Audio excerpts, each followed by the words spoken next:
been going around, probably. We have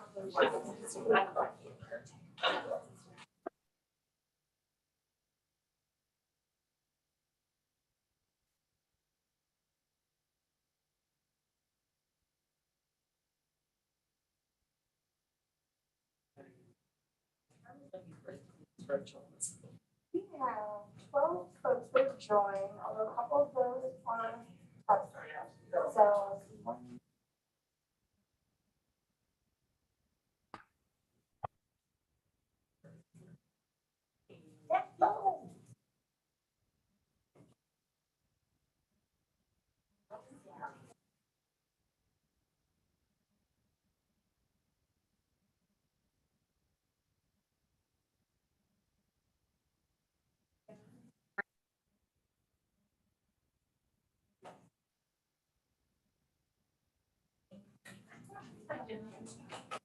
Weather is so nice. Warm and, I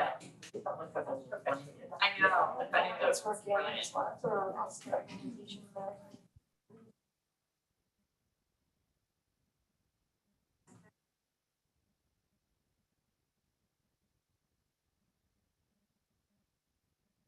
I think we've got everybody is supposed to be on our screen.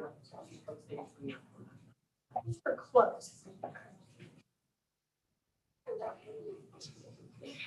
Let's know. I know. We got all of them, so.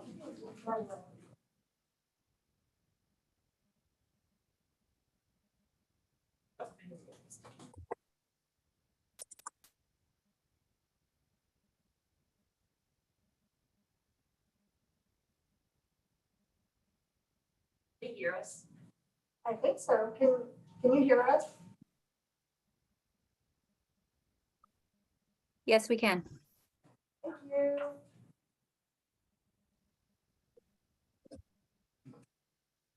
right, I'm gonna give it just another minute and then we'll go ahead and get started.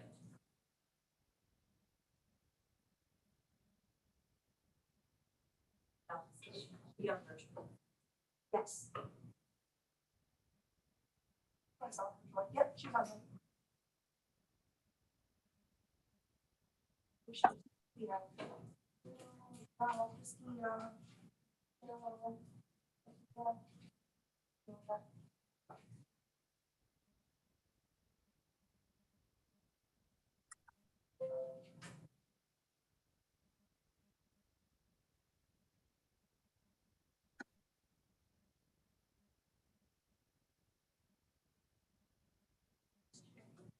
All right. Let's go ahead and get started. Good afternoon, everybody here in the room and joining us virtually. I'm Jenna Conway. I'm our Deputy Superintendent for Early Childhood. I'd like to welcome everyone today to our Early Childhood Advisory Committee meeting.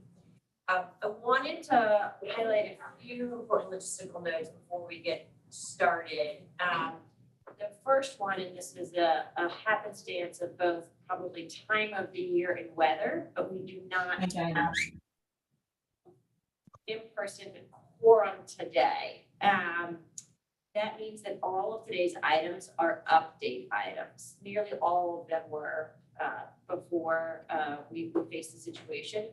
The only one in which we do need to make a decision on at a subsequent meeting, we cannot make it today because we don't have quorum, is around our policy for conducting meetings virtually. And so we'll talk more about that. I will walk us all present here today and who are joining us virtually through this proposed policy. Again, we cannot formally vet it today, but just walk it through so you can orient you on that. And then we will work very closely with Aaliyah, Alex, and Becca to figure out when we can get people in person. You know, the short version of this story is the Virginia Open Meetings Law is pretty clear that we just cannot convene everything virtually, and we have to figure out how to get formed. There is some flexibility around who attends, and we'll talk more about that, but it will be very important as we come back together in 2023 that we get people in person so that we can make some decisions that enable us ultimately to go virtual. The other thing to highlight that I think needs a future decision, but again, can't be made today, is our extraordinary chair, Becky Franklin, is joining us today, but virtually, which makes it difficult to sort of conduct the meeting. What I realized when I reviewed our bylaws is that we don't have a kind of a backup or a vice chair. Again, we can't make changes to our bylaws today because we don't have quorum, but I do think it's probably worth adding as a future agenda item. If you have who, other than me, which sort of member of the advisory committee could serve as a backup if in a very reasonable circumstances that a chair is not there. I will do my best to be as thoughtful and thorough as Shaki is in having a chair, and she will let Alex know via chat if I screw up royally and need a correction. But I will play a double duty today. However, it's always my preference that the department not provide the content and chair, right? So my preference would be going forward that we as a group decide that we want a vice chair or backup and then formally add that to your bylaws. But again, we cannot do that today because we don't have quorum, but we will. I will ask Alex and Becca, to write that down and add that to a future meeting. The other key things to note, you've got the slides, you've got all of the content. We apologize for a slight typo in the slides that went out. We're doing a lot of things. All the L's are very busy this time of year, and it's quite a bit of content, really important updates. And again, I know some of you are like, well, does it mean that it's any less important if it's not a meeting with quorum and decisions? And we don't think so. We still think of this group as being, providing such important insight, and that insight is informed when you receive regular updates on things that are going on. So again, we can't make any decisions today, but we wanted to bring you who are here in the room and those who are joining us virtually with these really sort of important end of the year dates. As you saw in the content that has come out to you, there's a lot going on, and we're really excited to share that with you. We also have an outside speaker today, an extraordinary partner, Amanda Williford from the University of Virginia, who can provide you with more information about Virginia Kindergarten Readiness Program. So really kind of important early childhood program that we've increased and grown in recent years. With that, let's go to the agenda. I'm also always joined, and for those in the room, by some of our extraordinary staff who are here. And I'm just going to take a moment of privilege to ask those folks. I can introduce them, but it'd be great to hear their voices. So we'll start with Tandra. If you work for the BDOE, you can just say who you are and what you do. Good afternoon, everyone. My name is Tandra Jeffries, and I am the SRC Collaboration Officer. Hi, everyone. I'm Tiara West. I'm the Data Strategy. Good afternoon, y'all. Tamara Richardson, Director of the Office of Early Childhood. Hi, Erin Carroll, Executive Director of Early Childhood. Hello, Alex McPherson, Associate Director of Enrollment, work closely on the Child Care Subsidy Program. And Jeff Williams, I'm the Director of the Office of Child Care Health and Safety Licensing.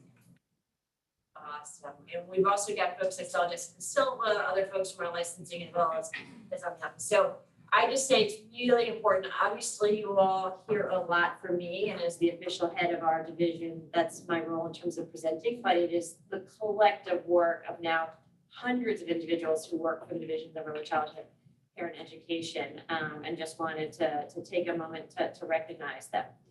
Will not formally approve our agenda. I'm assuming we'll just kind of move into the updates. But before we do that, along the lines of the introductions, I'd like to take a moment to recognize a new member of the Ecac. Give her a moment to say hello, and then I'll have everybody in the room say their names. Thank you. Hi, everybody. It's an honor to be here with all of you. A little bit about my background. I have about 22 years experience in early childhood. All within the private school sector, both as an educator and a school administrator. I'm excited to get to know each of you and work towards the success of all of our youngest learners within the Commonwealth. So thank you. You all remember that Mindy comes as a large part because Grace Creasy has joined the Virginia Board of Education. So it's not only exciting to have this new expertise as part of our advisory committee, but to also know that one of our former members now sits on the Virginia State Board and is fully representing our childhood there too.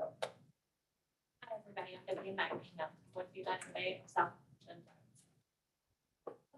I'm Sandy Boberger. I'm one of the co-directors at the VCU Training and Technical Assistance Center, Ecac. I'm Jennifer Parrish. I'm the executive director of the Key Childhood Center. I'm Tracy Walters, I'm from GBHDS, and I'm the state coordinator for independent early childhood mental health. Hi, I'm Mary Shay, director of Early Initiatives at JH. Jennifer McDonald, I am the director of the division of child and mental health, and executive of EDH commissioner. Clark Anders, I'm president of the Virginia Child Care Association and own 2 child care centers in Chesterfield. Could you tell us who's on? I'm not gonna everybody introduce themselves, because I know if you're calling from cars or airports, that could get a little hectic, but just give us a sense of who's on virtually. Yeah, sure. So we have Amanda, who's going to be our speaker. We have Marquise B, Cecilia Suarez, Tina Alsop, Darrell Turner, and Shaiki Franklin. Excellent. All right. Let us jump in. All right, so the first set of update items relate to where we are on our work together on the health and safety licensing regulations. So a couple of key updates for this group.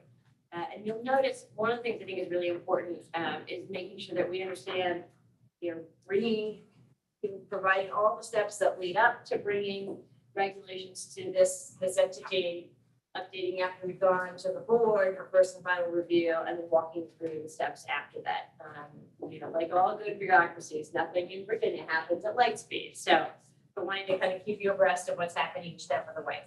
So you will recollect that we brought to you your 2 documents, the general procedures for childcare centers and the background check documents.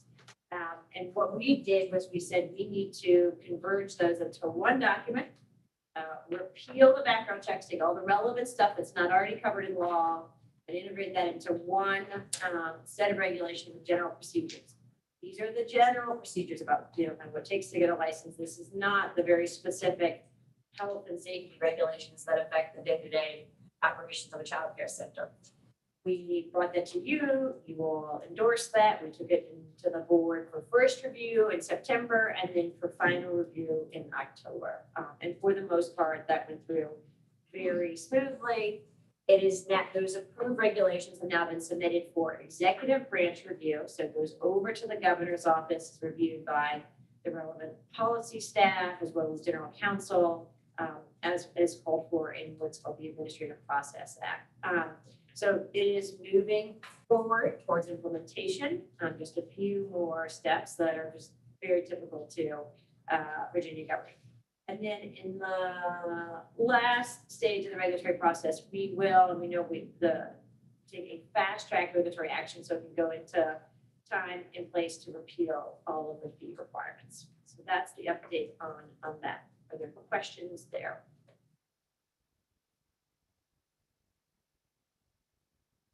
All right, so once we get green light to implement, we just wanted to walk through so you have an understanding of the steps that we take. We've got new regulations. And again, this is not going to have a tremendous effect necessarily on programs when you think about kind of general procedures, and not a lot is changing as it relates to the background checks. A lot as what it was is actually affects day-to-day programming and background checks is specified in either federal or state law. So we're not, I want to make sure I'm not misheard here. We're not repealing background checks. We are just taking it out of regulation because it is already present in federal and state law.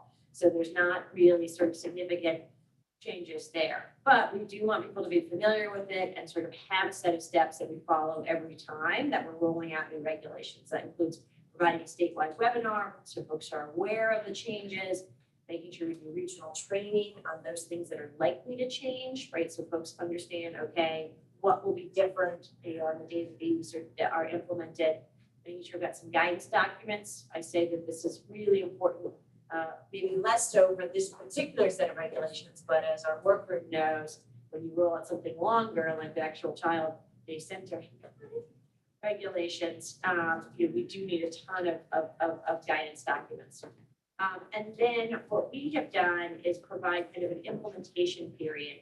And that's where we don't sort of say, oh, if this goes into effect on May 1st, it is not our goal to send out licensing inspectors on May 2nd and be like, you're not on this. Instead, we kind of have implementation is sort of a more formal term for a version of a grace period, right? Where we are going out, checking for the new regulations, making sure you're aware of them, and giving you some time to fix it before it results in actual deficiency.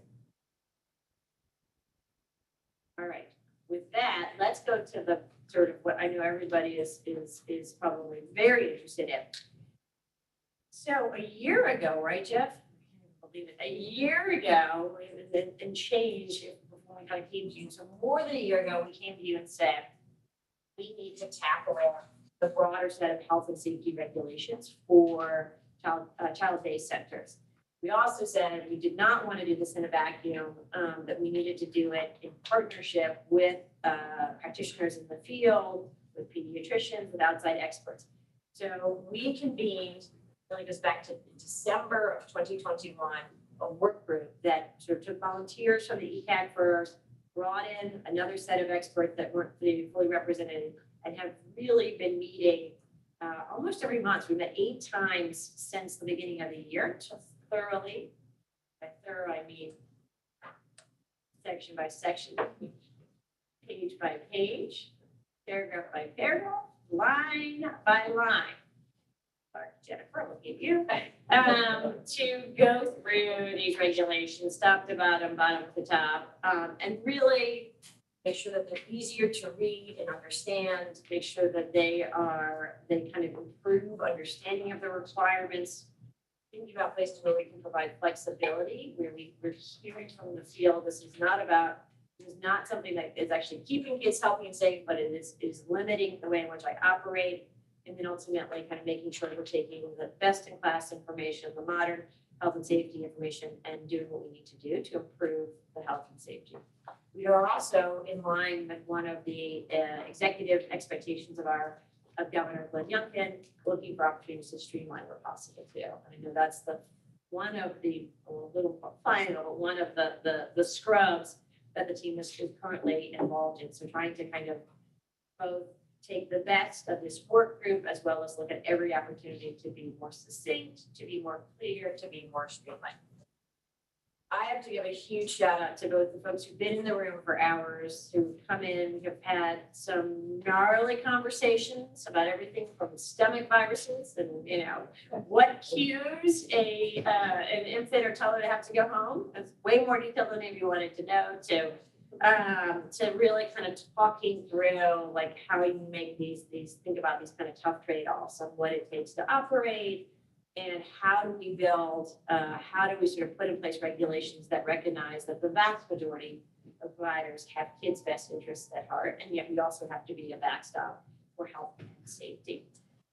So here's where we go from here. We will finalize the recommendation in partnership with the work group. And make sure that the work group feels like this is our absolute best work product before bringing it to the broader Ecac. We will then bring it to the Ecac and we'll bring in NORA. So we'll put out a notice of regulatory intent in which we'll do things slightly differently from what we've done in the past. We will actually say, here's the NORA and here are the proposed changes, right? So we can get the entire document to how many pages is it? Ballpark? Yes. Okay, as of right now, as of Depends on how you look at it. Should be 70 or 140. Okay, all right, so not a few pages. But basically, the idea here is to get it out and socialized and available for lots and lots of public comment as early as possible in the process. So you'll have NORA, you'll have first review of the board, you'll have final review of the board. We will also, and I will work as we get closer to the date which we need to get an endorsement from this group, that will have to be an in-person, a very important in-person meeting.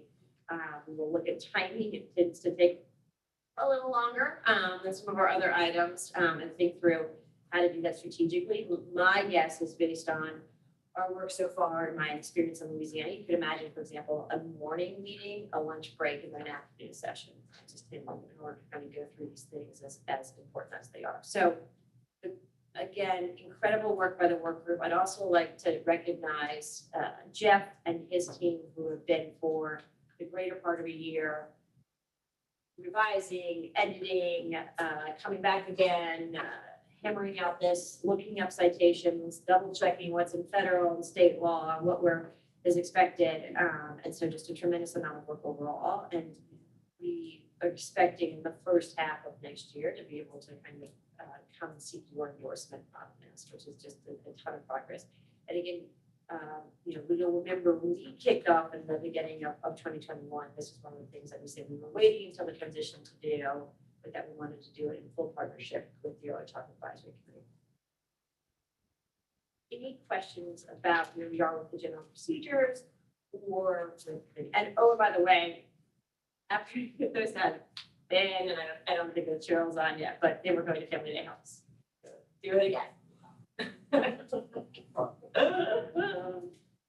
Excellent. All right, next item is our early childhood data dashboard. Everybody should have received a bright and colorful document in full early childhood style. Go next slide, please. So we bring this, as we have kind of agreed to in years past, we always bring in this to this group first. So we've been releasing it as of this week. There's a lot going on with communication. We've also rolled out a new Virginia Department of Education website and a child care VA microsite. But this is our annual data product that showcases all of our collective accomplishments. It came out of the first preschool development. We applied for it at the end of 2018. So really it was the winter of 2019 was the first time that we rolled this out. And really tried to think of all of the things that we worked on together. How can we highlight in numerical fashion some of the incredible work happening across all of the important areas. I love our dashboard. I think it both tells a really powerful story about the work happening, but also the various facets of the work. When you think about access and choice and how we're working to serve more kids and families, you think about quality improvement and learning. And I was just talking with Clark at the beginning of the session about, he was showing me some video on in terms of the curriculum they're using and how it's both exciting for the kids and his educators, and sort of this continual quality improvement. When we think about our incredibly deep work engaged in families, right? We're serving more families and we're serving them hopefully in more meaningful ways. Health and safety, as you see, just a ton of work happening there. And then really in the last year, some significant shifts around digital capacity and innovation. One of the things I'm really happy to see this year too is all of this activity and continuing to really drive recovery from the pandemic. I know when we brought you the dashboard a year ago with the pandemic, and I think while there are still challenges, particularly when it comes to workforce and staffing, I'm just so excited that as a Commonwealth and as a sector, we've come a long way even from December of 2021. All right, so I want to give a moment just to highlight this for you. I first want to give a shout out to Aisha and Tiara on our team who go to all of us and figure out what are the most relevant numbers and how do we highlight this and check and double check them. And my guess is somebody's going to find something today and we'll go back and fix it again. But, for helping us pull together. As you see, I also just have to do a thank you to all of you and all of the organizations and programs that you represent. And there's just so much activity, positive activity happening in the field, and this dashboard shows it. So a couple of highlights just to feature. The first one is we really, as a Commonwealth, have a full rebound and enrollment and are pushing numbers up. We've had dramatic growth, particularly in the private sector. When you look at mixed delivery, 60% increase for the first time ever in the history of mixed delivery, serving infants and toddlers, right? So programs stepping up and serving that. as well as a 26% increase in the drug-free subsidy program. Some of you have heard me talk about these numbers, but roughly just around 20,000 kids in February of 2020. Oh, we didn't know for 2020, but to just over 37,000. That's incredible kids enroll as of recent months. So just big numbers, largely in private childcare, faith-based programs in our family day homes, who have just through incredibly difficult times stepped up and serving more kids than ever.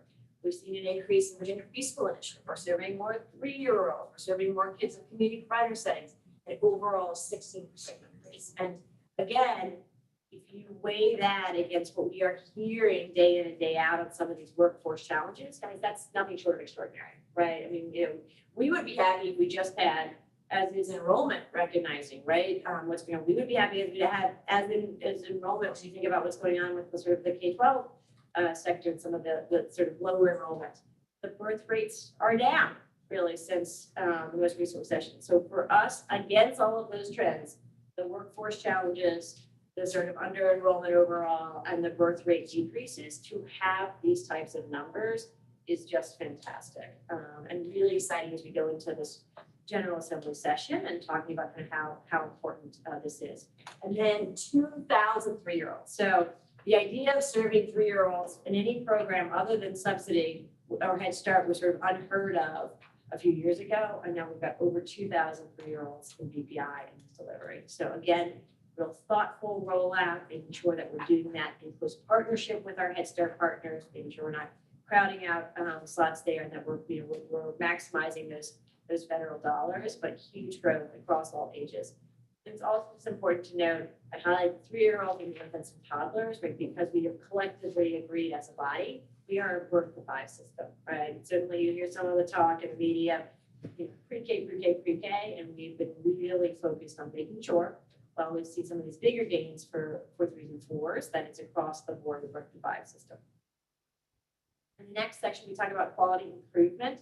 We will hear more from Chris and the quality improvement team in the spring as we bring to you revised guidelines. But over 1,500 programs last year received practice ratings for the first time ever, including a very large number of family day homes and child care centers.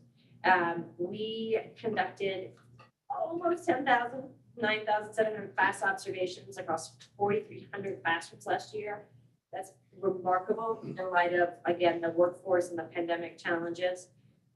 We have nearly 80% of our sites are now using approved curriculum, with really significant increases in family childcare and childcare. And certainly one of the things that I'm most excited about is we just continue to go recognize B5. And so what started as a very small pilot in 2019 now supports 5,000 childcare and family childcare educators to the tune of $9.5 million. And I've heard we need a bigger budget even for this year based on the current number of registered teachers. And as you'll remember, we're increasing up to $2,500 this year and $3,000 next year. So just super exciting. It's still not enough. I know as I look at my childcare leaders here in terms of helping all of our programs to be able to compete for talent, but in a world where there's lots and lots of resources, at least we know that we're cutting direct checks to these incredible childcare teachers who work day in, day out. And we're growing. Look at the the fall registration for this year, practice year 2. We had 1,500 last year. We've got currently over 2,600 registered this year. And that gets us on the page 1, because you literally only page 1. Family engagement, or the front and back, I should say, it's 1 page front and back. The key pieces here, realizing that it's so important to have engagement of families, parents, guardians, grandparents, closer to families. We've been working very closely with the Virginia Early Childhood Foundation and our ready regions across the state, supporting them to hire a full-time equivalent or full-time position to support in family engagement. In the process of launching family council. So really making sure no matter where you go in the state, that there is investment in family engagement and that there is a structure in place to deeply engage families across the region. From the state perspective, we also want to hear directly from families, and we're now about over 13,000 responses from various family surveys. And they've led us to be really compelled with policy and practice. We had a really interesting one on some of the challenges that families of children with disabilities were facing and how much greater that was for them during the pandemic. And some of our children don't present with special needs. We've thought a lot from them about kind of access and continued challenges of being able to find care, afford care, be comfortable with care. So really important, you know, that we're getting this sort of statewide information via surveys, but also supporting this work in each of our ready regions. Health and safety, we've added 260 providers across the state, so continuing some work to make sure if you want to operate a child day center or family day home, we are working with you to get you on board. We're now back at in-person inspections, really important. We want to be very thoughtful about everything that centers were facing and how they're facing, and only kind of to come back when we knew that it was both safe for programs and for kids and educators, but also not overwhelming. And as I said before, including people at this table, we kind of did just nearly 17 hours of deep engagement so far on the regulations with more to count. That's group. That's a lot. I know. If we have a full week, then it'd be like, we're just going off for, you know, a week retreat to do this, but it's a lot of hours. And last but certainly not least, looking at regional capacity and innovation, and just they're big numbers, but this I think is just really important. And I look at, you know, some of our folks who serve as Ready Regions or work with Ready Regions, our partners at the Early Childhood Foundation, our partners I know that are in Start and school divisions, but you know, it takes all program types to serve all kids, and we have made some significant investments, not only in terms of the $13 million that the state is using to fund the Ready Regions, but just the effort, the initiative, the commitment, the sweat equity that's going in across the state to say, how do we stand up structures, to build relationships, to ensure coordination across our public-private parent choice system, to build out our measurement and improvement system, to do all those thousands and thousands of observations, and to make sure we have structures in place to deeply engage families and coordinate enrollment. And these are just huge shifts for our United Ways, our Smart Beginnings, or other entities that have stepped up to these very, very big roles. It's been so important, and it's helped lead to 100% of localities and school divisions participating in practice year 2. And again, we've got about 80% of our publicly funded sites as we go into the first real year, and 100% of our school divisions are now in BQ5. And that's so important. And again, when you look at the numbers relative to where we were in terms of, if you remember back to Virginia Quality at its sort of highest point, we were 1/6 of publicly funded providers. And so now we jumped up to 80% with everybody being on board this year.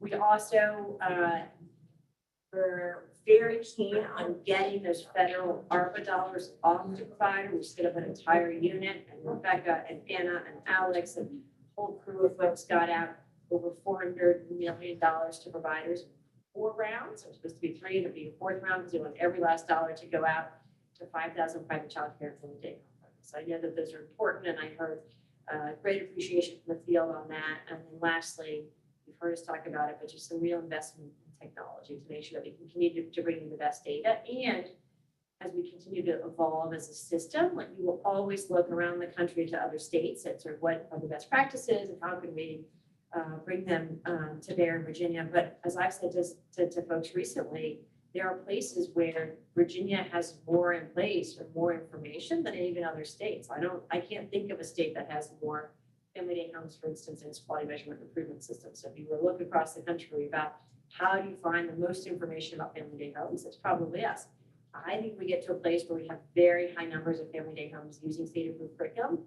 How many times a year else in the country, right? So we'll be able to look to Link B5 and work with our partners to figure out, okay, how do we then support family day homes to better use curriculum, right? What do they need to continue to grow and to evolve? So these investments are behind the scenes, but really important. We think about what positions us to bring information to you, to our board, to our elected officials, to support the Ready Regions, to tell their story locally. It's the data systems and that capacity that we're building. Questions about the dashboard? Yes. How does the new 260 new license compare to pre-pandemic numbers? Oh, I mean, that is a great question. So you're looking like, so how many we have today that we Adding here, basically. can give you a few minutes now, just some numbers. And we're about 2,700 publicly funded, so we're watching that number too, in terms of, we understand that would be too high, there are higher expectations, and so one of the things we watch really carefully in Louisiana, and we'll watch here, is making sure that we don't have folks opting out, right? We want to make sure that there's maximum access available. It's always a choice to take public funds, but making sure that we're not, the burdens are not so onerous that you can't participate. Follow up to the same question on that 260. If centers closed due to the pandemic and then reopened, is that considered a new license? Like, does that license stay active? So we were tracking who had closed versus, it's like, we gotta close for a week, or we just need to stop operating altogether for a time. If they got a new license number, they're like, we closed, here's our license, and then they would be part of that 260. If they never surrendered their license and they just kind of suspended operations, then they would not be counted towards that. And this also is licensed. This does not include like a religious exempt programs that stood up or volunteer registered payment, but I'll get you this. I can just add from a subsidy standpoint, we've seen an uptick in new vendors, the providers making the choice to become subsidy vendors, and in particular in the family day home space. So we're excited about that. Other questions, or Alex, are there any questions from our virtual attendees want to add to the chat section?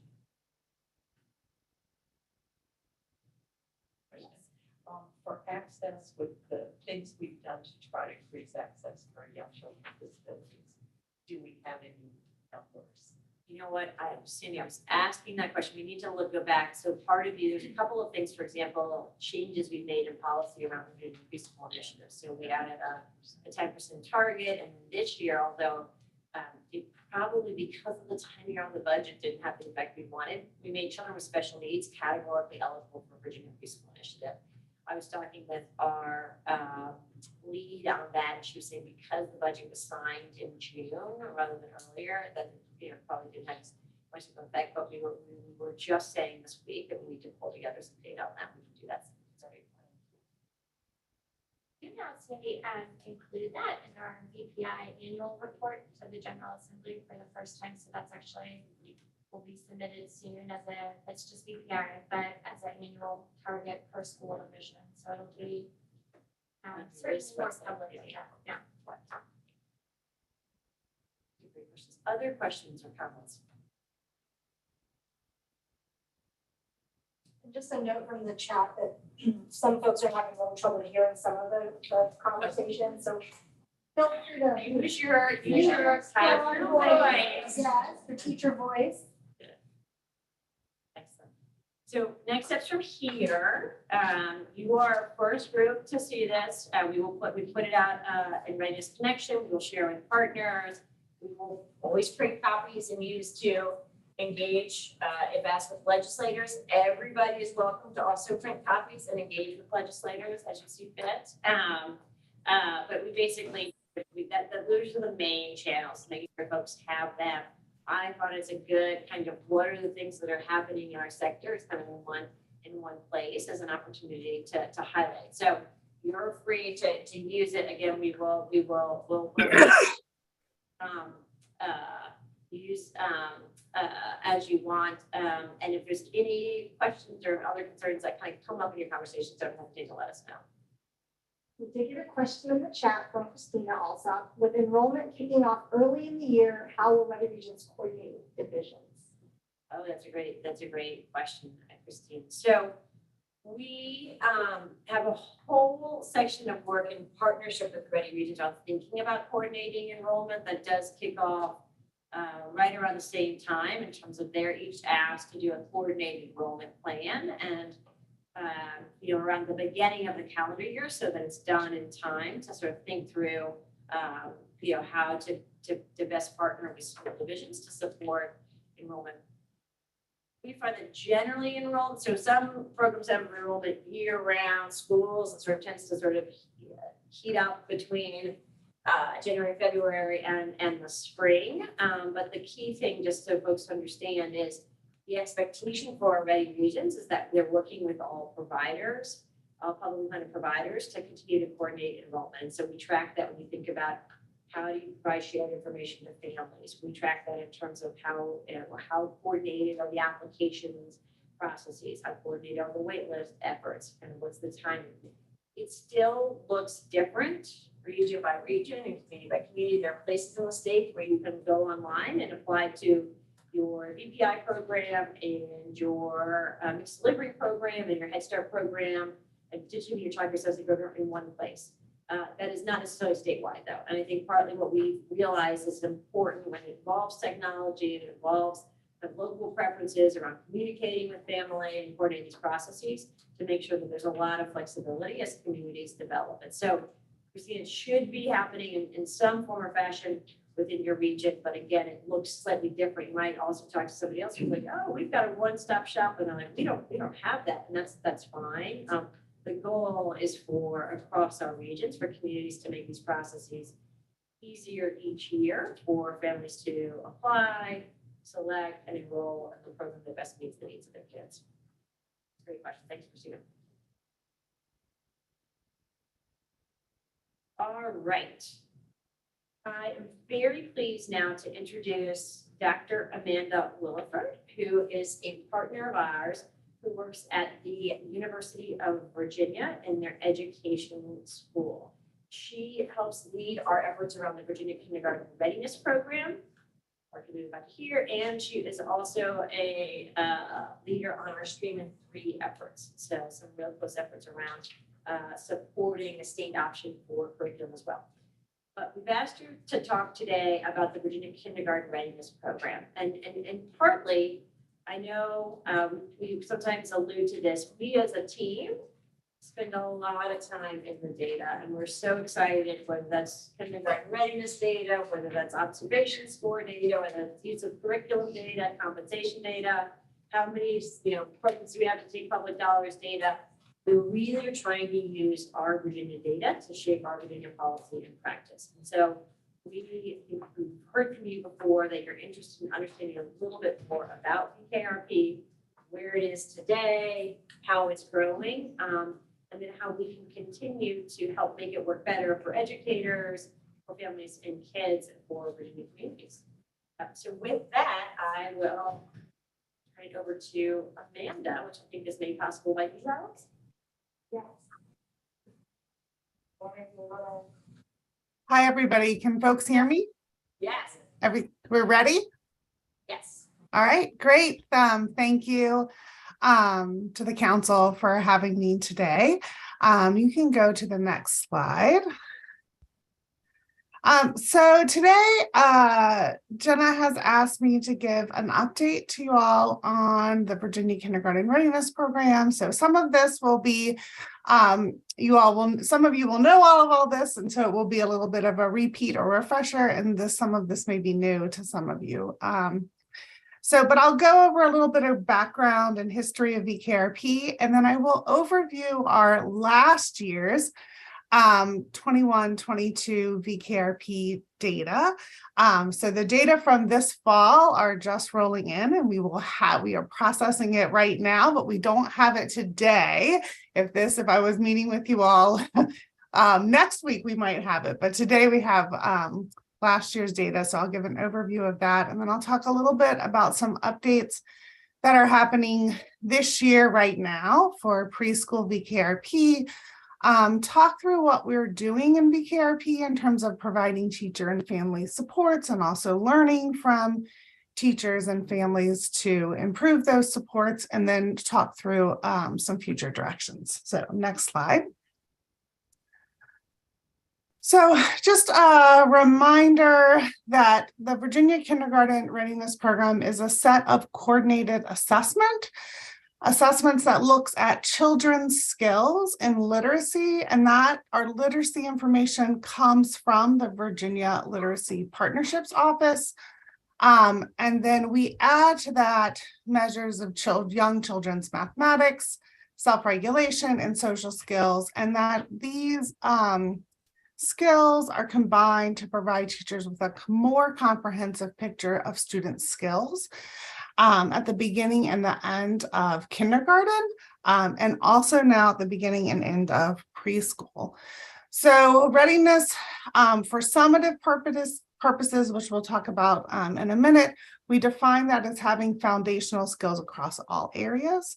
And in addition to just this being kind of a set of tools to measure children's skills, VKRP is also kind of a reporting system. So within the assessment system that educators go into, they are provided detailed and integrated information about student skills at the student level, the classroom level, and then up to the kind of school and division and state level. So it is a comprehensive reporting system. And then in addition to that, teachers are provided with instructional resources that are built into the assessment system itself that can support their instructional practices to support student learning and growth that are tied to the data itself. Next slide. So just quickly around the assessments themselves. So for literacy, where we're pulling from the Virginia Literacy Partnerships, this year in kindergarten, the literacy information that we have is still coming from the PALS assessment. In preschool, this year, the data that I'll show you this year is all coming from kind of the PALS measure, but the data moving forward to this year's data, preschool data, will be the new literacy screener coming from the VLP office. And then next year, starting rolling out kind of next year and then fully in fall of 2024, the literacy screener will be the revised screener moving forward. So, but for now, the data that I will talk about is being pulled from PALS. Our math assessment is the Early Mathematics Assessment System, or the EMAS. Both our literacy and math assessment are teacher-administered direct assessments. So teachers sit down with a student and administer those items to assess their literacy and math skills. And then we have a teacher screening, a teacher rating scale, or a teacher teacher report measure of children's self-regulation and social skills. And then during the pandemic, we added a set of kind of mental health, well-being kind of screening items as well. Next slide.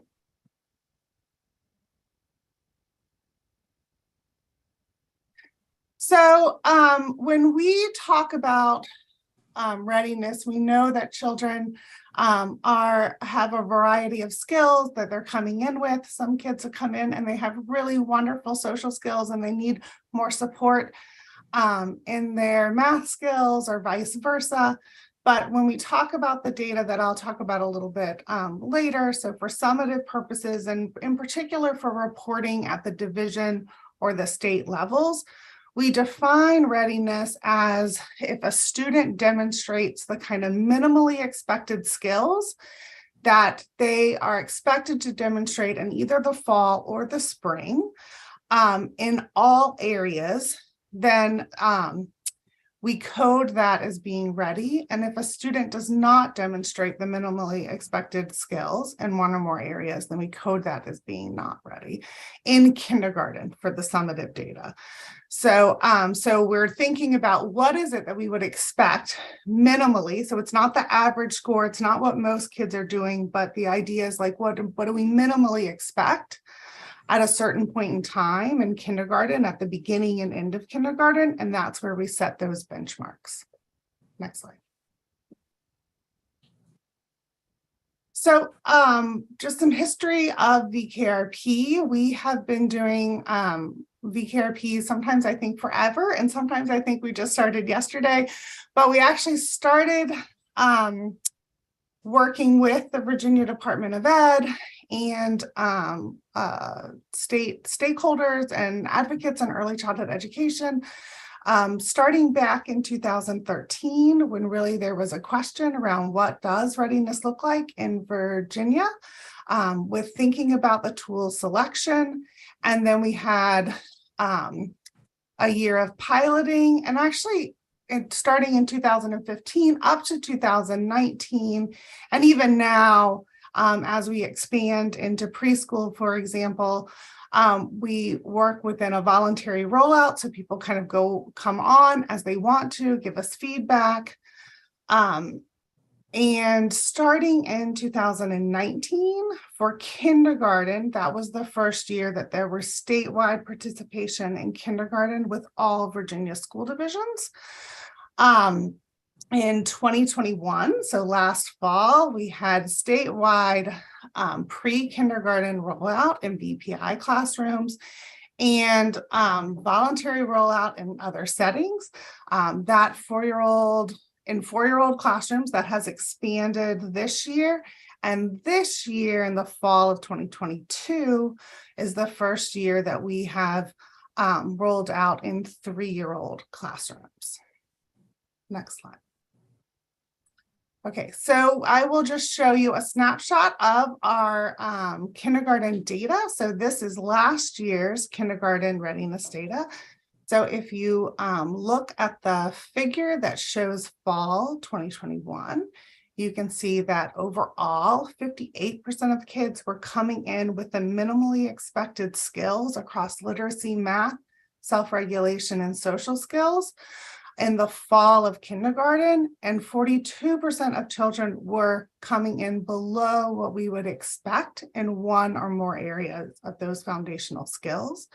And if you look immediately to after the overall skills, you can see then the benchmark measures for each of the individual learning domains. So you can see that in the fall of 2021, about 75% of students, kindergarten students, were coming in with the foundational skills needed for literacy, and about 25 or a quarter of students were coming in below that. And then you can see that for each of the individual learning domains. And then if you look at the spring 2022 data, you will see that at the spring, about 56% of students were coming in above the benchmark in all areas of what we would expect at the end of kindergarten.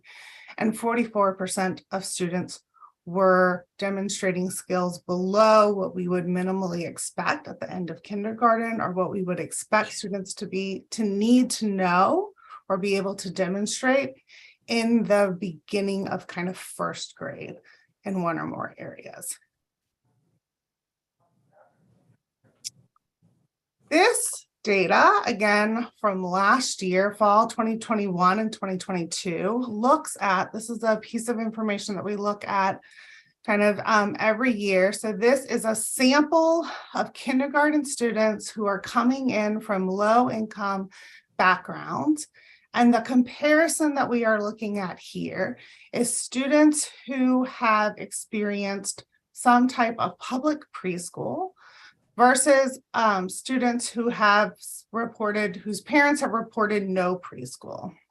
And what we see is for students who are coming in, who are coming from low-income backgrounds, that students who have a public preschool experience are much more likely to come in with readiness skills in all areas. So you can see that is 49%, about half of students are coming in ready in all areas of learning, compared to when they don't have preschool experience. We see that only a third of students are coming in ready across all areas.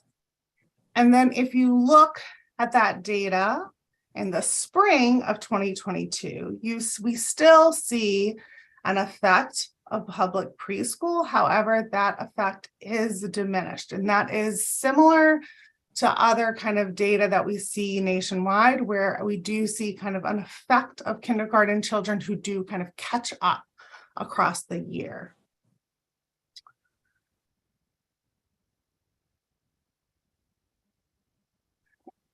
So there's a question from the group around how is low income defined. So it's low income is defined through a variable from the VDOE demographic variables. So it's a multiple indicator. It's like, are they receiving free and reduced lunch? Are they on Medicare? And there's a couple other indicators that are grouped together. And if a student has any one of those, then they are identified as coming from low income background.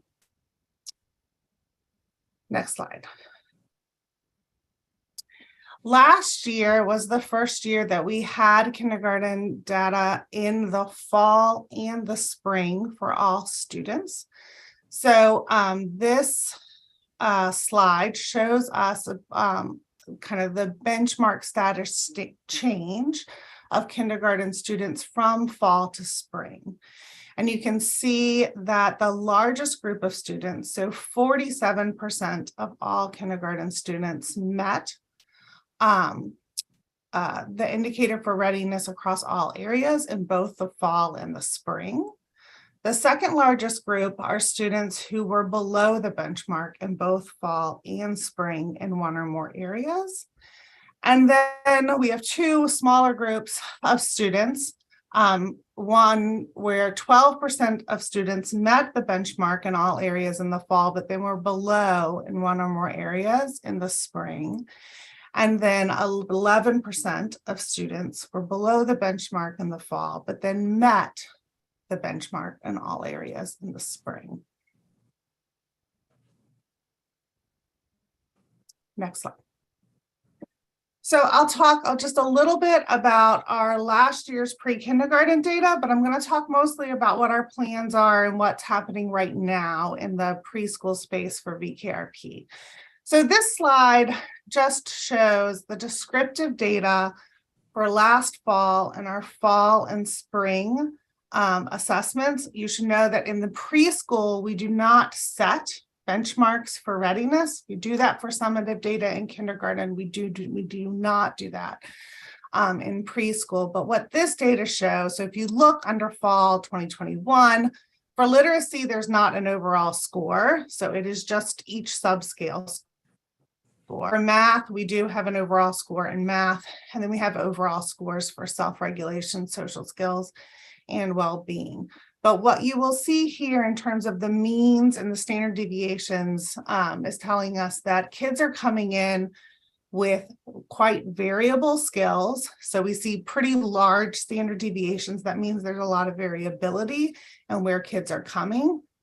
The other thing that you will see if you look at the mean scores from fall to spring, you will see that the spring scores are much higher across the board in these areas. So and you should also note that the CBRS scores are a mean score. They're not a sum score as we calculate them. So those do look lower, but we're actually seeing good growth. And across all areas, we see really good growth on average for kids in preschool from fall to spring. Next slide. And next slide. So we're going to talk through just a little bit about what's happening right now, or what just happened right now. So this just tells us who we assessed this year in our pre-kindergarten classrooms. So we actually had a lot of 3-year-old assessments. So these are all new. These are classrooms and students that are in our system for the first time. So we had we did VKRP assessments in 341 classrooms, 3-year-old classrooms, totaling about a little over 3,000 students. And then we had quite a few mixed age classrooms as well. And then this will be, we've been doing 4-year-old assessments for a little while now, but we have a good number of 4-year-old assessments as well. Next slide.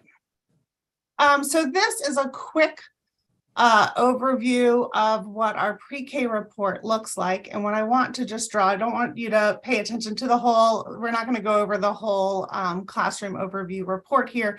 But if you look around the yellow box, this is new for this year. So for both 3-year-old children and 4-year-old children, the scores now across literacy, math, self-regulation, and social skills have what we are calling skill development bands. So teachers will see their students' scores, and they'll know whether or not that score sits at kind of the beginning band, a growing band, or a strong band, where a beginning band indicates that children are just beginning to develop that skill.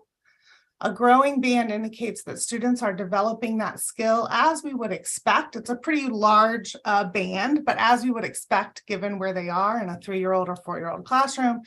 And if they score within the strong band, it means that their skills are well developed for their age and the time of year. Next slide. Next slide. Okay, so I just want to talk through some of the things that VKRP does to support teachers. First of all, we're doing workshops and webinars.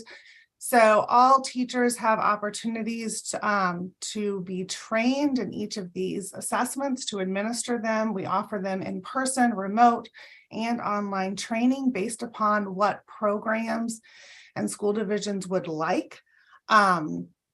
In addition to kind of training and assistance on the implementation of the measure themselves, then we also offer training, webinars, and workshops on how to interpret the data and how to use the data to support their practice in the classroom. And then resources are available to teachers both through kind of a web portal where teachers log in and have access to their reports, and also kind of manuals, instructional leader guides, interpreting report documents, and instructional resources. And then we also have a public website and access to VKRP blogs. And then the other thing that's important around this is that we are always collaborating with our pre-kindergarten and kindergarten administrators and teachers to kind of learn what they need from us, and kind of building on our reports and building on our webinars and trainings to improve them to kind of fit what folks want from the field. Next slide. So this is just an example of that. So again, we, based upon kind of feedback and what pre-kindergarten teachers told us that they wanted, we have developed the skill development bands that are being used this year that I already talked through. And then in addition to that, we have made refinements in the interpreting report resources, somewhat based upon these bands, but also just based upon general feedback. Next slide. And then the other thing that we have been doing more of based upon requests is kind of follow-up workshops and technical assistance around data use and interpretation sessions. So really these sessions are designed to help them understand what is in our VKR reports, kind of understanding what the data mean, what the benchmarks mean, what skill development bands mean, assisting in identifying patterns in their data, and really understanding how that data link to the instructional resources that they can find in the portal. Next slide. And then finally, just some work that we're doing to support families through VKRP. So currently there is a report that teachers can download and provide to parents at the pre-kindergarten and kindergarten level. We also have family resources that are on our VKRP public website to share with families in both English and Spanish. And then we have been working this year to conduct a series of focus groups with families and pre-kindergarten age children during the spring and summer of 2022 to learn more about their views of readiness and what they need. And I'll give you guys just a little bit of data around that. Next slide. So in terms of our family focus groups, again, it was really to kind of learn from a diverse group of families and childcare providers about their understanding of VKRP, the program's usefulness for their family, and how to improve family reports and resources. And so we did a small number of focus groups, and we held them between May and July of 2022. Next slide.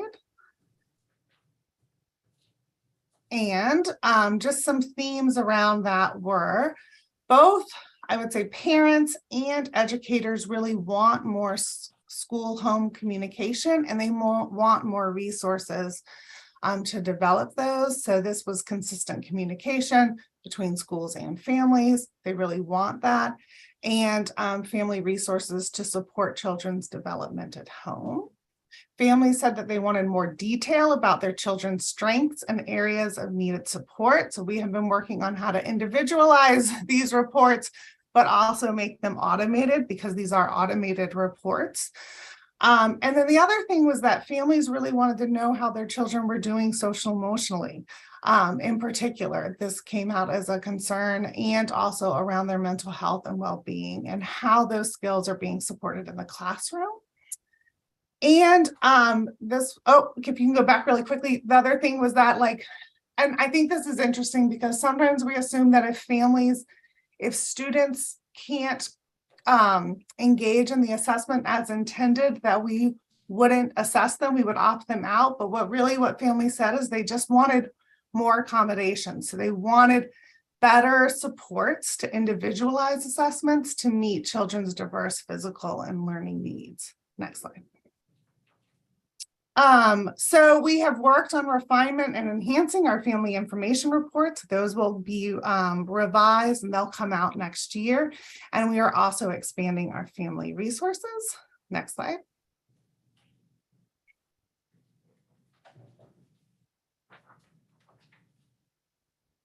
And then finally, just in terms of our future directions, so with BKRP, we are partnering with the Virginia Department of Education right now to conduct an early elementary pilot where we have heard from educators and families around really wanting to see children's skills and how they're learning across the early elementary grades in mathematics, self-regulation, social skills, and mental health.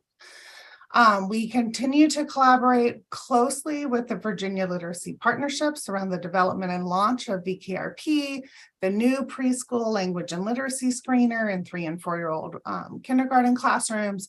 And then VLP is already revising the literacy screener in the early grades. So we're really working closely with them to make sure that whatever we may do with the Virginia Department of Ed in the areas of math, self-regulation, social skills, mental health, kind of makes sense with what's already happening in terms of literacy in the early elementary grades.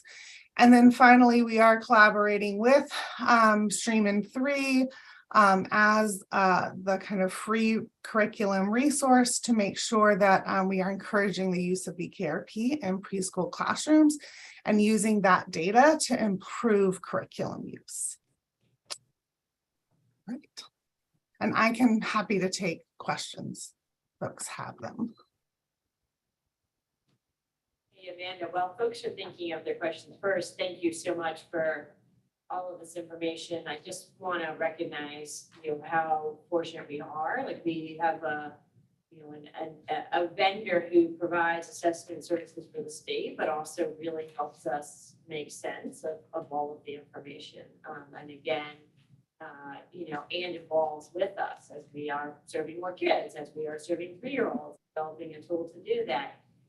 Creating a balance between the academic skills of early literacy and mathematics and social emotional self-regulation and social skills, just all really, really important. And I think this partnership as we go forward is really important, both in terms of all of the information provided for educators and for families, but also as we advocate for additional resources in these spaces.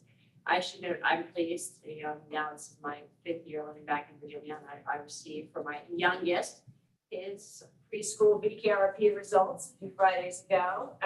It's a pretty exciting moment to just see some of this work playing out, and then again, thinking about how we can continue to strengthen our engagement with families around these results. But I'm struck by, I sit in my not day job life on parent councils and PTA meetings, and just there's a universal desire for families to understand more about how their children are doing, and increasingly as much as a focus on the academics as it is, the social skills, right? Not just in a sort of deficit, did my kid get in trouble, but is my kid developing the skills that he or she will need to be successful in life is something I'm feeling a common refrain.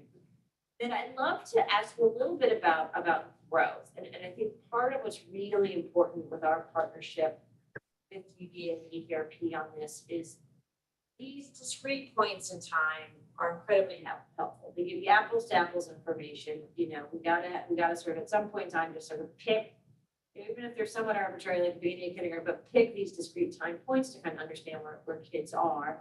And that does shed light on our system, right? I mean, we've heard that one of the key things that drives our work is this idea of how do we help every kid in the Commonwealth come to kindergarten ready. And some of this data both gives us a measure on how well we're doing, but even more importantly, if you look at some of these slides, this recognition that, you know, our system that does not provide equitable access to choice and to option before kindergarten, you know, has a very real effect on school readiness, right, and beyond. But I also want us to be careful about you just looking at this sort of discrete binary, ready or not, at benchmark or not, as much as we particularly when we think about, for example, that 30% of kids who are sort of below level, it can be really tough, right? Like, it can be very sort of depressing to say, what do we do here? And it doesn't sort of fully reveal potentially the growth that might be coming within a year, right? And I'd love to hear, maybe sort of share a little bit about what you're all doing to sort of not only kind of capture these discrete points in time, but help us understand how much growth is happening, right? Because I will say, somebody who's thought about this data for more than a decade, we've talked about maybe that achievement or opportunity gap is greatest on the first day of kindergarten. We might get better and better data on 3 and 4-year-olds and say it's actually pretty great on the first day of 3-year-old pre-K, right? Based on how much brain development, as some of our academics know, happens between birth, prenatal, right, in age 3.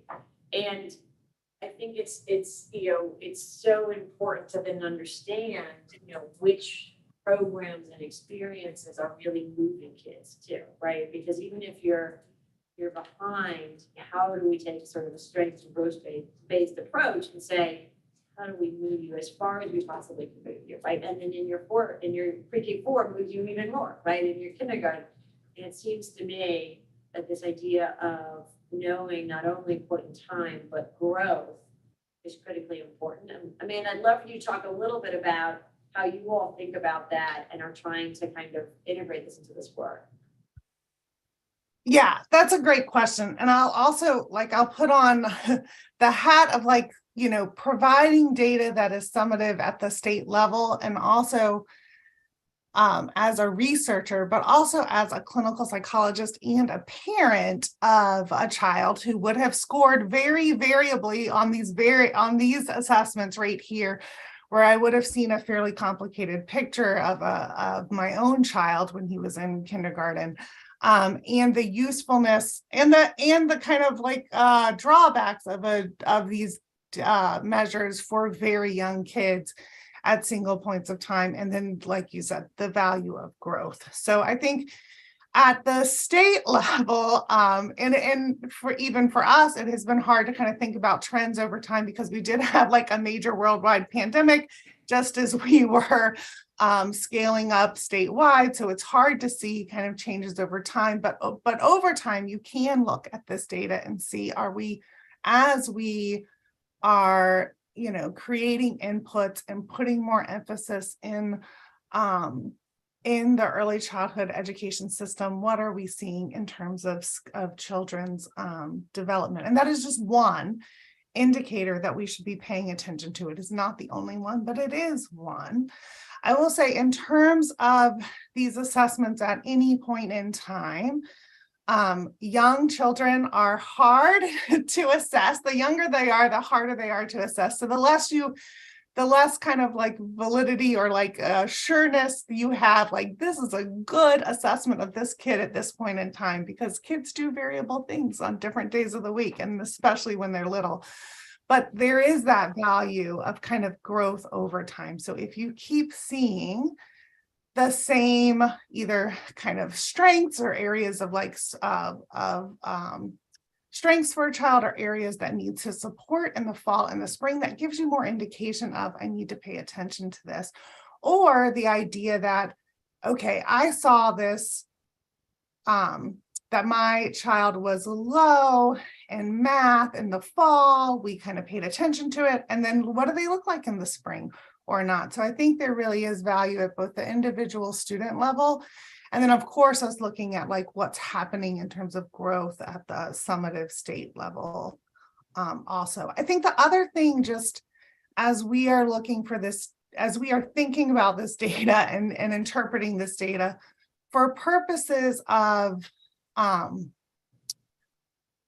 creating summative data for the state, I think benchmarks can be valuable. Like what is the minimal threshold and looking above and below it. But for looking at individual students, it's like there's just much more nuance. And we actually talk about this a lot. And at the student level and the classroom level, there's much less reliance on kind of the benchmark data, because a student who is just above the benchmark or just below the benchmark, those are actually, they probably have the same skill set. So we want to be paying attention to kids who are close to a benchmark versus kids who are far below it and also far above it. So that is part of, I would say, the kind of support that we give to educators and kind of interpreting the data. I don't know if I answered your question. No, that's very helpful. But these are all the things we kind of are thinking about and trying to balance, and an assessment that is trying to do multiple things and probably isn't doing, it's not doing any of them perfectly, but I do think it has value at that different levels. Cheryl shared a question in the chat. She said, will VKRP support training and resources be available to form private programs that are interested? I know an informational session was done in July. However, the opportunity was not offered to programs that were not a part of mixed delivery. I don't think it should be mandatory with all the current changes, but I do feel that it should be offered to programs that are willing to commit. That's a great question. We've tried to be really thoughtful about how to support this broader rollout. So right now, it is required for an EPI and for mixed delivery with some of the kind of additional funding and support that comes for it. It's not required for all publicly funded programs. You'll notice it's not a part, officially or in any way, shape, or form part of VQB5. And I think a part of it was, as a group, we talked about that we would not want to see in Virginia any type of stakes attached to assessment. We also talked in our VQB5 conversations about not having it be a kid's experience tied to the pay rent. That's how Florida approaches it. But for all of the reasons that Amanda can say much more eloquently than I can, like that would not be appropriate, and just this idea of high stakes tests with 2 or 3 or 4-year-olds is I think anathema to everybody a part of this. We do think it's valuable to think about, if folks are willing to do that. We've been working very closely with Tondra and our Head Start partners about thinking this is an option.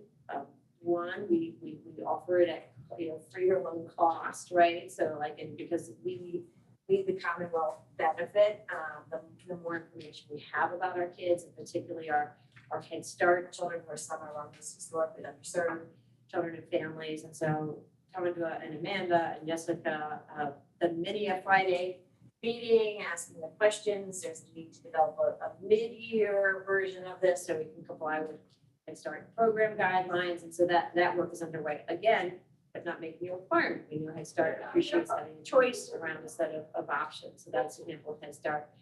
We have all the same is true, and Cheryl, we should come back out if there are private programs that are interested in using it, trying to kind of understand who might be interested, how to think about kind of scaling that.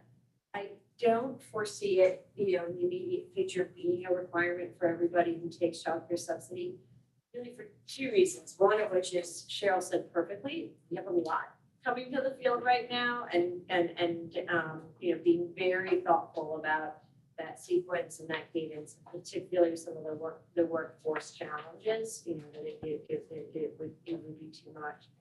And then I think the second piece, and this is one that we're still continuing to figure out how you work through, and some of our partnerships, is one of the things that's wonderful about VQB5 is that it's about the program taking public funds and evaluating the classrooms, right? The classroom observations and whether a classroom uses curriculum.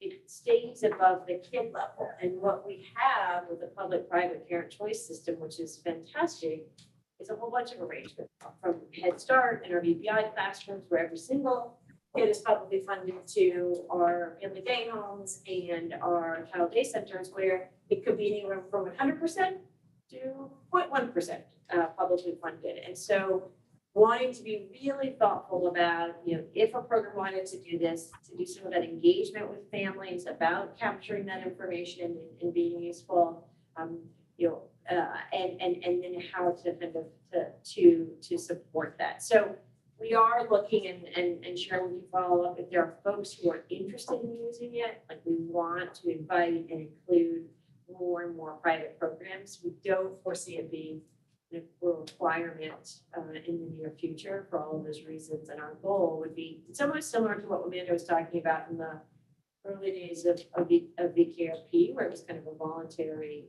rollout. And that's where we are right now. We would be, again, hesitant to make it a statewide requirement until we were very sure we were in a good place, what centers and family day homes could handle, and that we had the right level of engagement with families, particularly those families that are not publicly funded. We are this year, it's a little messy because there's not a VDOE variable that is coding this cleanly to tell us, like, are you a VPI classroom? We know if you're a VPI classroom or you're a Head Start classroom, but we don't know who is a mixed delivery classroom or who is a private childcare family day home where they have a student in their program who had a subsidy and so we're eligible. But all of those programs were eligible to elect into, so private programs and family day homes who were receiving some type of state assistance were eligible to elect into VKRP this year. It was only programs who were, and there were a few who were not, like they weren't in VQB5, they didn't have any subsidies, so completely private programs, completely private funded, who were interested in VKRP. And just as I'm not set up to provide that in like outside of the state system. So there was that issue, but we are trying with this year's data to try to get an estimate. We don't have it yet, which is why you didn't see it, on kind of what types of classrooms elected into VKRP this year. It's still an option. So I mean, I think we've done Right. As in they could opt into it. Yep. And we did a lot of informational sessions around kind of like seeing if people wanted to opt into it. A few years ago, this data was broken out by school division. Is that going to happen again where it's publicly accessible? It actually is, the kindergarten data is always available on the school quality profiles. Just the literacy part, and we could also, we will do, I think we did last session, we didn't share it as broadly as we have in the past, but we do it by division. Amanda's heart's beating fast now. We focused first on getting the statewide results from the fall, so we've got that. I can't exactly hear the conversation, so I'm like, what is Jenna promising right now? You're just maybe you would like all of the reports for the fall by school division by January 1st. I was like, I think my internet is unstable. I'm gonna have to hop off. No, we will. I still have your email address. Yeah. So along these lines, Amanda, first on slide 24, where we see assessing pre-kindergarten classrooms 3, 4, that table, does those include every child, so including in, non-school division centers? Right, so that one, so this includes all classrooms. And so right now, the way we code the data is we'll know if it's a VPI or Head Start, and then we're like, and then there's a whole bunch of classrooms and we don't know what they are. So we're trying to clean this up as best that we can. We're doing some very kind of messy kind of self-coding to try to figure this out. But this number is all classrooms. So it's just like, is it a 3-year-old classroom? Is it a 3 and 4-year-old? Is it a mixed age? Is it a 4-year-old? So this would include, this is anyone who would have been in the system. So my next question is, I know we're not benchmarking for 3 and 4-year-olds, Will there ever though, and I know you'd have to pull data, so I can see that as an issue, but where we'd be able to see like how are of these centers, how are centers faring across the board? So how would one center compare to the overall rate of other centers? Because centers are often less resourced than BPI classrooms, school divisions, BPI classrooms. How are they doing juxtaposed to those? And I know it's tough because there aren't benchmarks, but for somebody who went in a center, a non-school division affiliated center, I would love to be able to see how we're doing in comparison to our peers. Yes, that's a great question. And it's exactly the conversations that we are having internally now around what is the right reporting system in the preschool space. And it's exactly that, like, what's the right comparison group and how do we build a reporting system where you could, where an educator or a program director or somebody could actually go in and like actually make those comparisons like themselves, like work within their own data to kind of look at exactly those types of comparisons across time. So you are thinking the same way like we are thinking and trying to think about how we can build those assessments to be the most useful in that way. We've also thought about kind of like, a public eventually, what public facing things could you look at so that anyone could go in and kind of see what that information could potentially look like in terms of a dashboard, and then you could compare your own data to it. So yes, that is a great question. And that's exactly the kind of comparisons that you'd want to make. But in individual centers, data may not be a non-school division center. So individual, but you could see it against a general dashboard.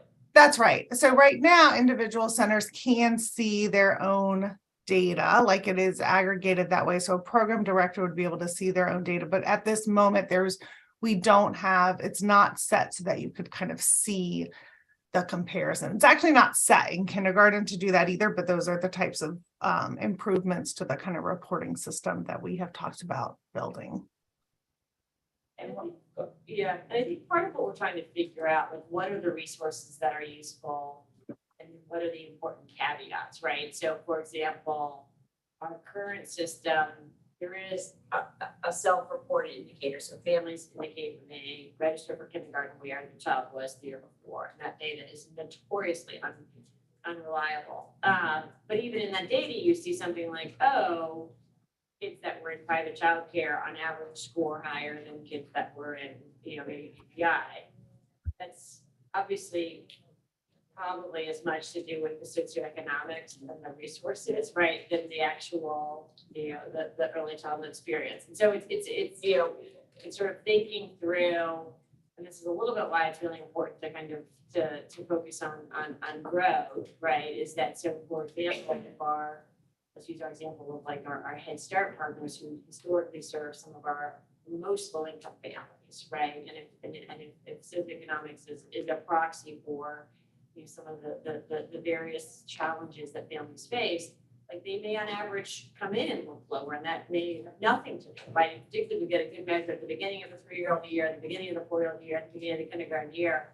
The pattern you see, it's not fully revealed by just how said child did at the beginning of kindergarten, right? You really want to see how much they grew and where they were when they first entered the program and where they grew. And so part of the work, and again, still making sure that there's no stakes or consequences for that, right? Whether that's actual or kind of social consequences. So really thinking through, and this is largely why you kind of work so closely with the field to build out Link V5, because the idea here is you're sort of starting to associate classroom lists, right, with experiences and some of the different important factors, right? Not only in regards to that child and that household, but what was the compensation of the teachers, right? What was, what were the classroom interaction scores? What was the right? How much did they grow in that setting?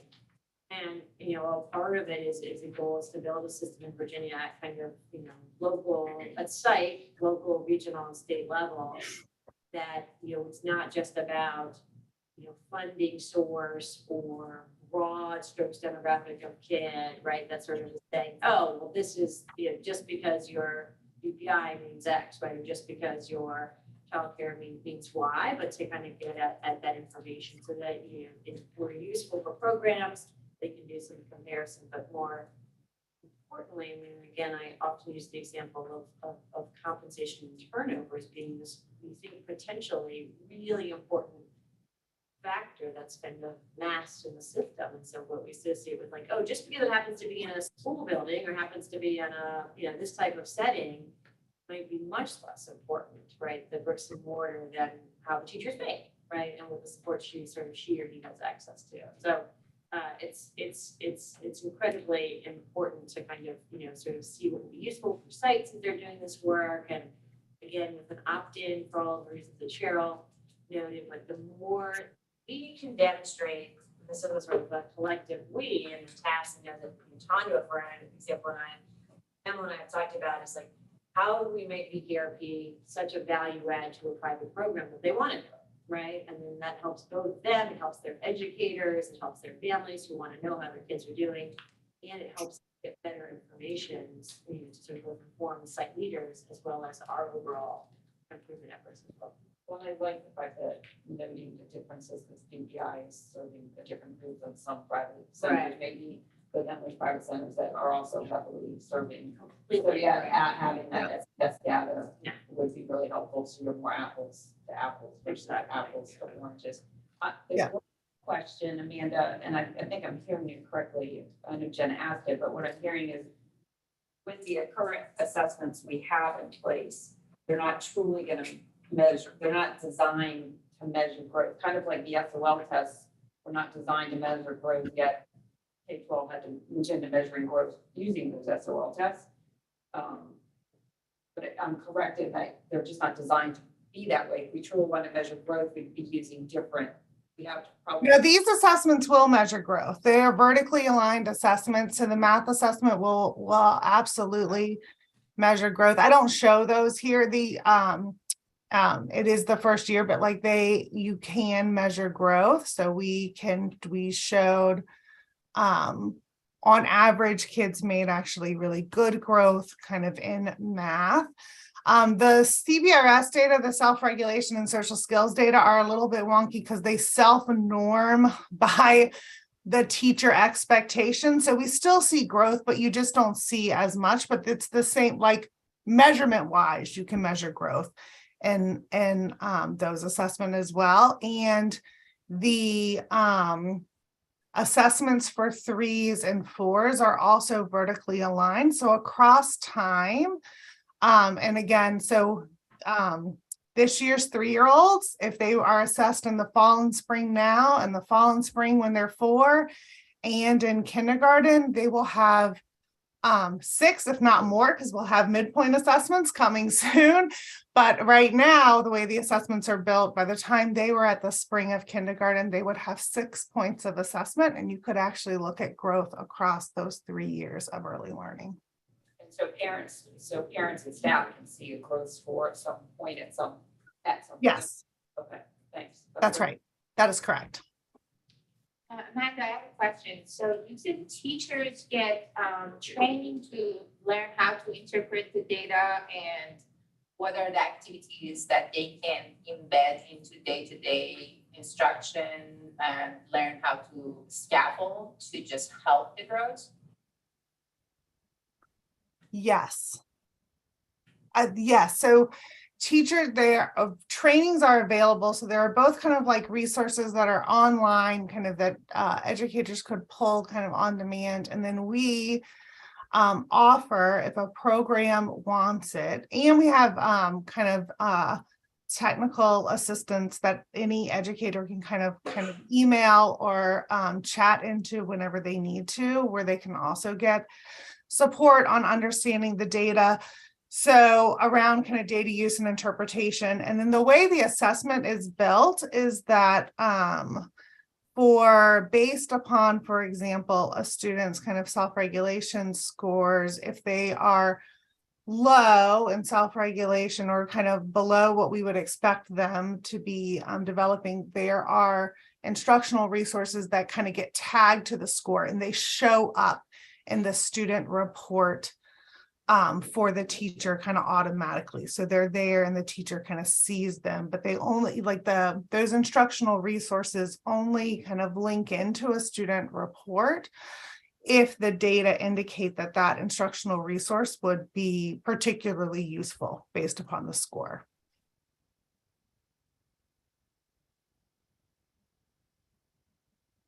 And they're not curriculum specific, so they are kind of like in their general instructional strategies.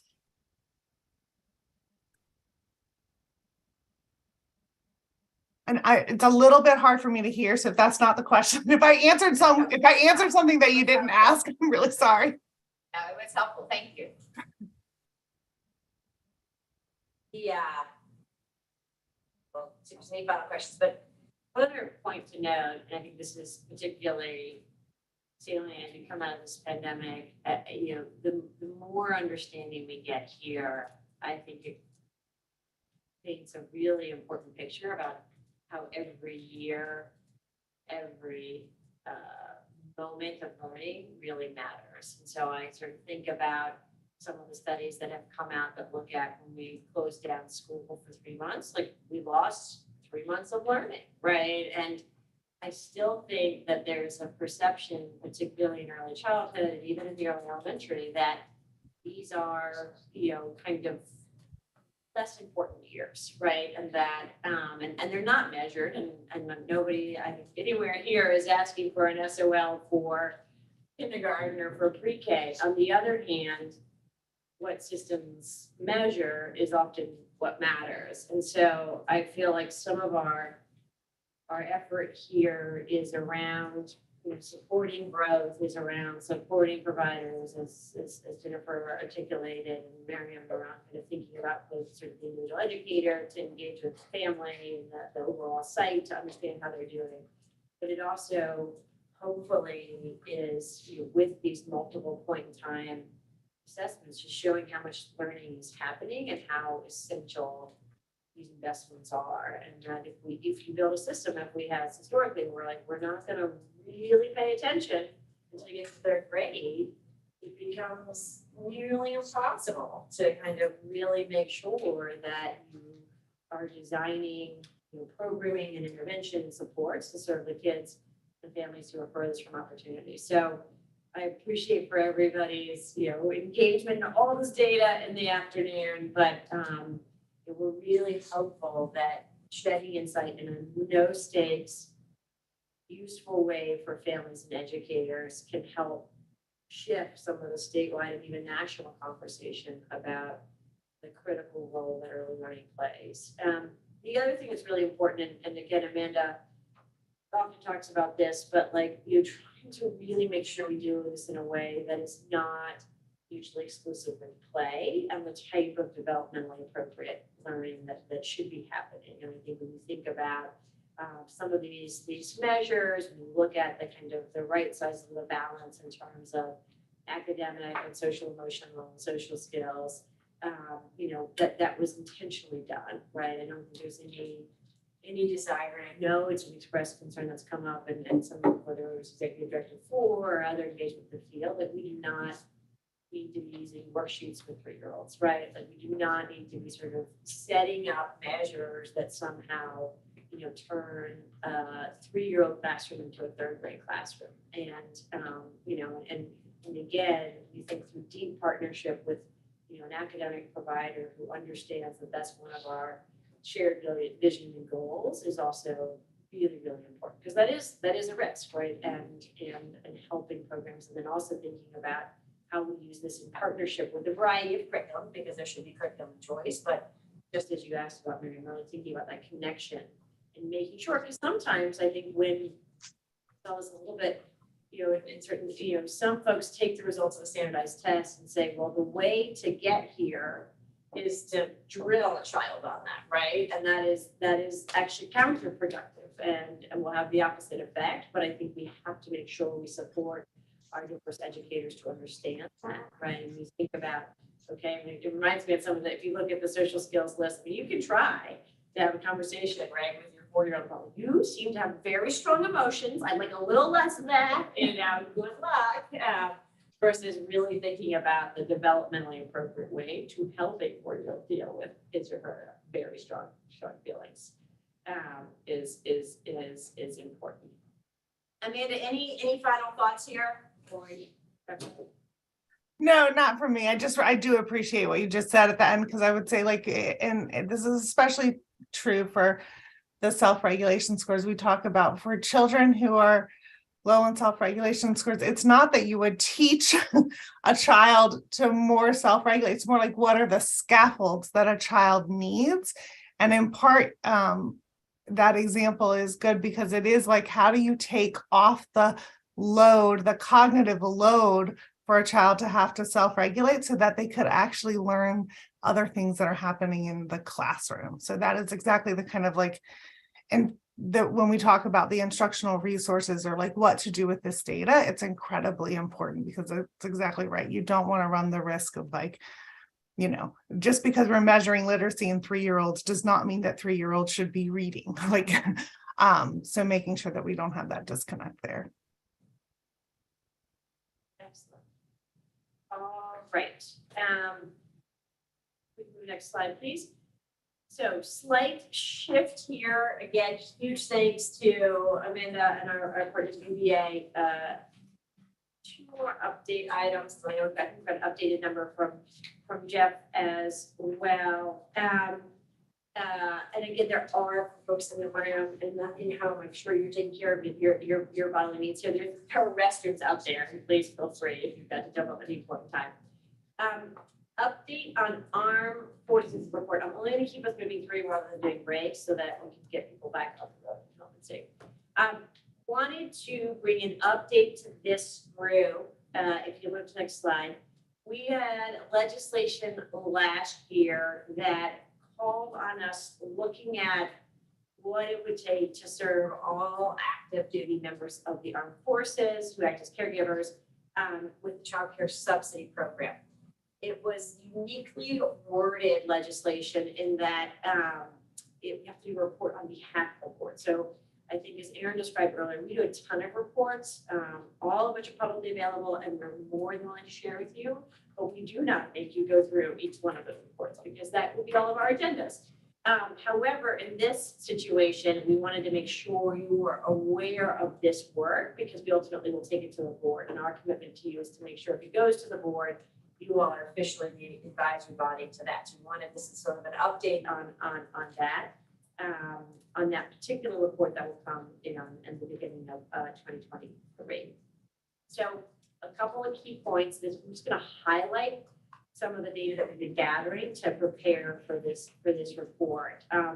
The high level takeaway, so you know, is basically that our estimates suggest that we wouldn't be able to serve all active duty military with the child care subsidy program because of the federal requirements. So basically, that's the short version of the story is you need a state investment.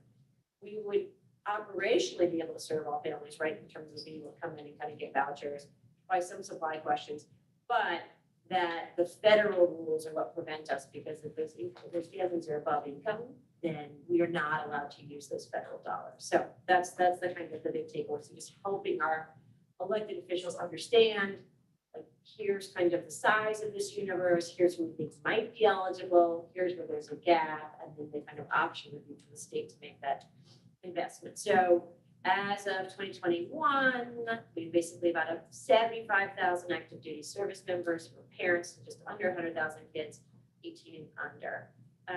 40% of them have kids 5 and under, and then usually 80% are married to a civilian, and about half of those are employed. So a pretty significant number of households where you've got a kid, a child, or one or more children, and you've got probably both spouses working, and again with active duty, it's not just a job, right? That can involve a whole lot more in terms of hours, in terms of, deployments and commitments to be in different places for specific periods of time.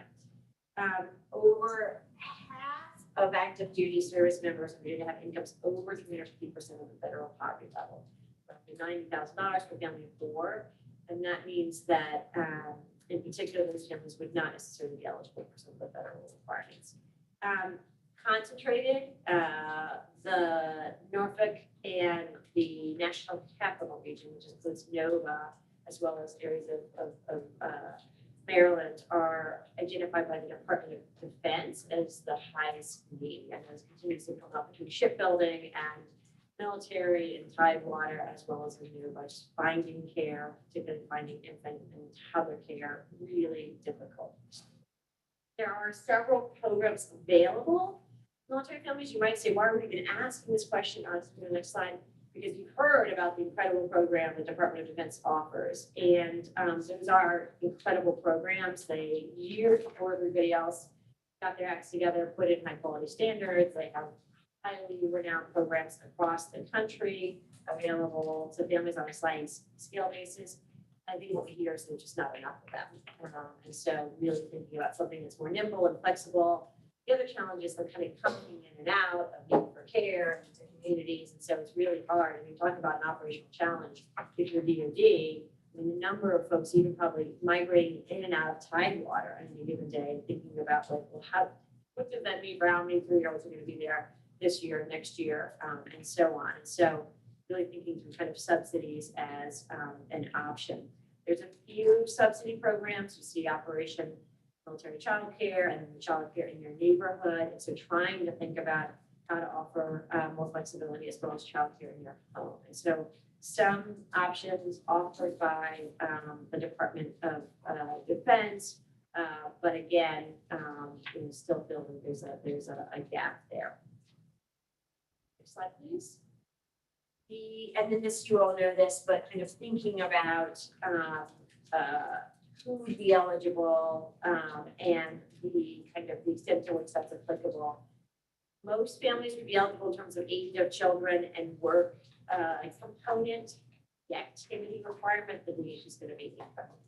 And the extent to which, as I mentioned before, you cannot be above 85% of state income and still receive the federal dollars. And if this is not a like, oh, could Virginia do it a little bit? Like it's a very explicit black and white aspect of the federal law. There's flexibility on sort of defining parental activities, but there's not flexibility on the upper income for a child care subsidy.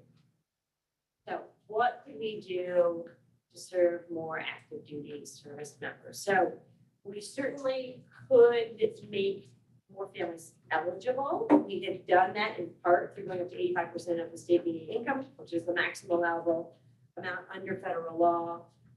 We could change our regulations and set the parameters to include all of them, but we would not be able to fund those programs that those families or households rather that are above 85% of state median income. And so we would need to use state funds. And so what you kind of could imagine is you would use the same apparatus. You could go to the same local social services offices. They, when they quantify what you're eligible for, they already do that for kind of different programs. They do that for TANF, they do that for sort of the child care subsidy program, the more typical program. So they, we could classify kind of like a military above income, but the issue is we would need state funding. We would not be allowed to use the federal child care and development block grant dollars for that.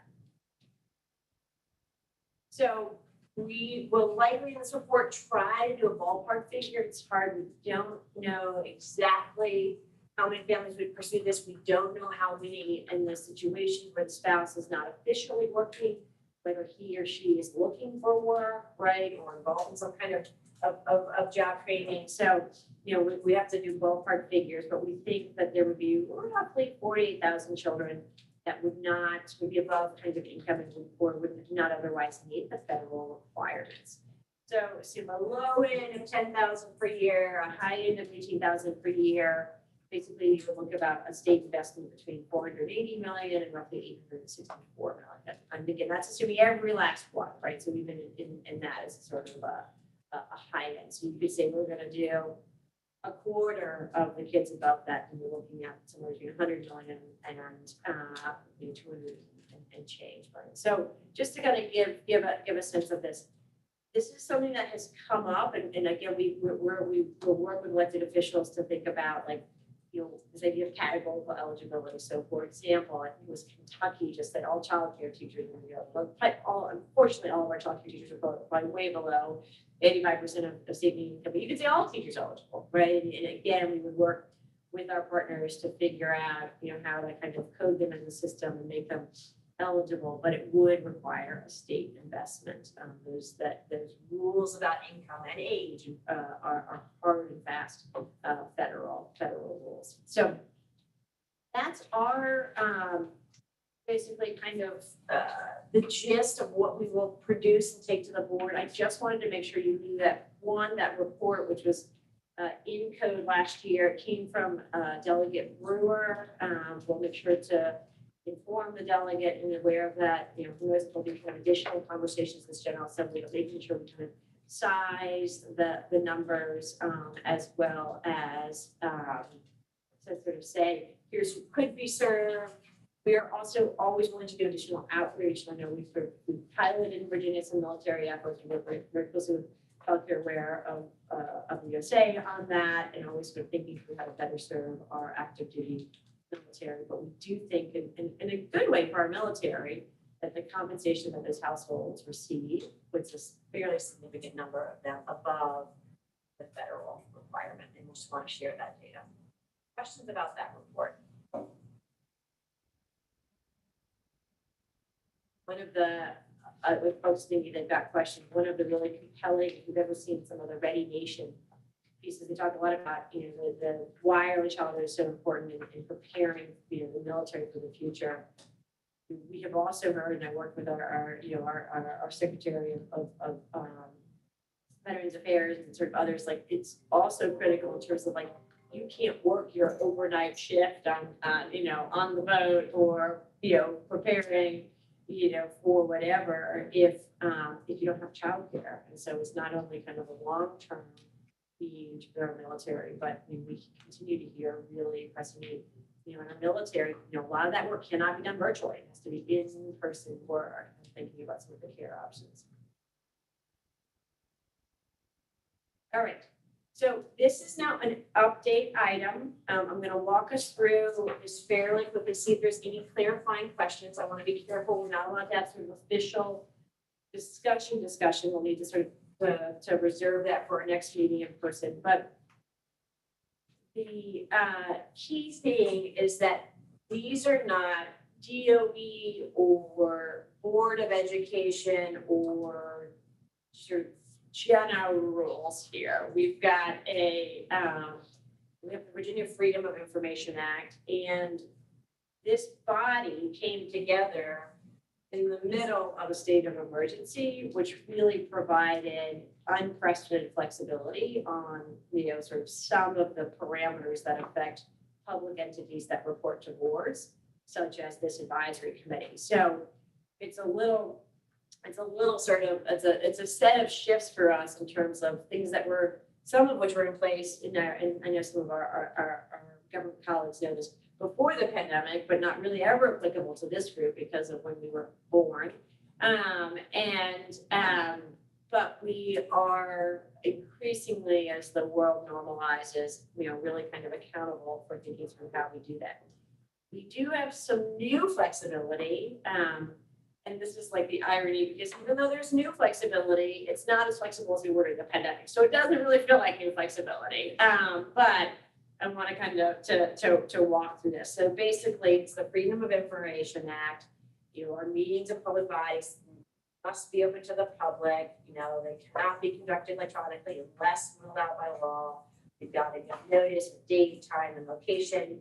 Rules about quorum, and then of course reporting meeting minutes, people who are present, the kind of voting agenda, all of those sorts of things. We've got some new guidance. We'll go to the next slide, Alex. And basically what this allows us to do is agree upon a policy in which we can sometimes conduct business virtually. And that's sort of the parameters on the sometimes are all unfortunately also very clearly spelled out in law and regulation. But basically, we need to get a group of us in person for quorum to kind of agree on this policy. And if we do that, it means that we have a little bit more flexibility around electronic participation. We've got in-person meetings and some flexibility around having some virtual meetings. So it's both of those things are covered. So next slide, please. So the first bucket there is who can participate electronically for an in-person meeting. So again, this is not a hybrid meeting. This is not a sort of virtual meeting, but basically, like it was like initially today's goal was that it was an in-person meeting. And then there's some flexibility for some members if you've got one of these four situations and you could attend virtually, but it would still be considered an in-person meeting, right? The location would be the 22nd floor of the Department of Education building, the Row building, right? The tricky thing here is that we still, to kind of host our in-person meeting, need to get to quorum. So although this appears to say, hey, this is a ton of flexibility, I think the majority of our members already have residences that are more than 60 miles, right, from here. And so what we're gonna have to figure out and work really closely with Aaliyah and Alex and Becca in the new year is really sorting out, like, when do we absolutely need people in person? When can we get you here? Even though you could officially be remote, but we might need you here for quorum purposes. But, you know, this is the maximum, right? We understand from the maximum allowable. We cannot add additional criteria. I think we have gotten some concerns. I know we've received input from folks over email, and you're more than welcome to write us. You know, if you have concerns with some of this, because it still feels onerous in terms of, the extent to which I have to disclose a personal reading, the extent to which I have to disclose a personal reason, rather a medical condition. So if you've got feedback, we are more willing to take that and we'll share that with our folks. But we've tried to, as you'll see all the citations and the policy we shared, try to provide maximum flexibility to allow understanding law. So on the one hand, for those of you who are traveling, this gives you more flexibility. On the other hand, you're still going to get some pressure from us in coming to person so that we can get to quorum and actually make decisions as a body and pursue these endorsements.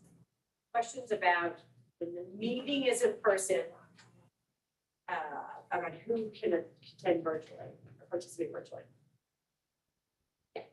Do we have a defined number for quorum? Or is it set as our percentage? Simple majority. So if we have 22 members, then we'll have 12. Just quick math. Yeah,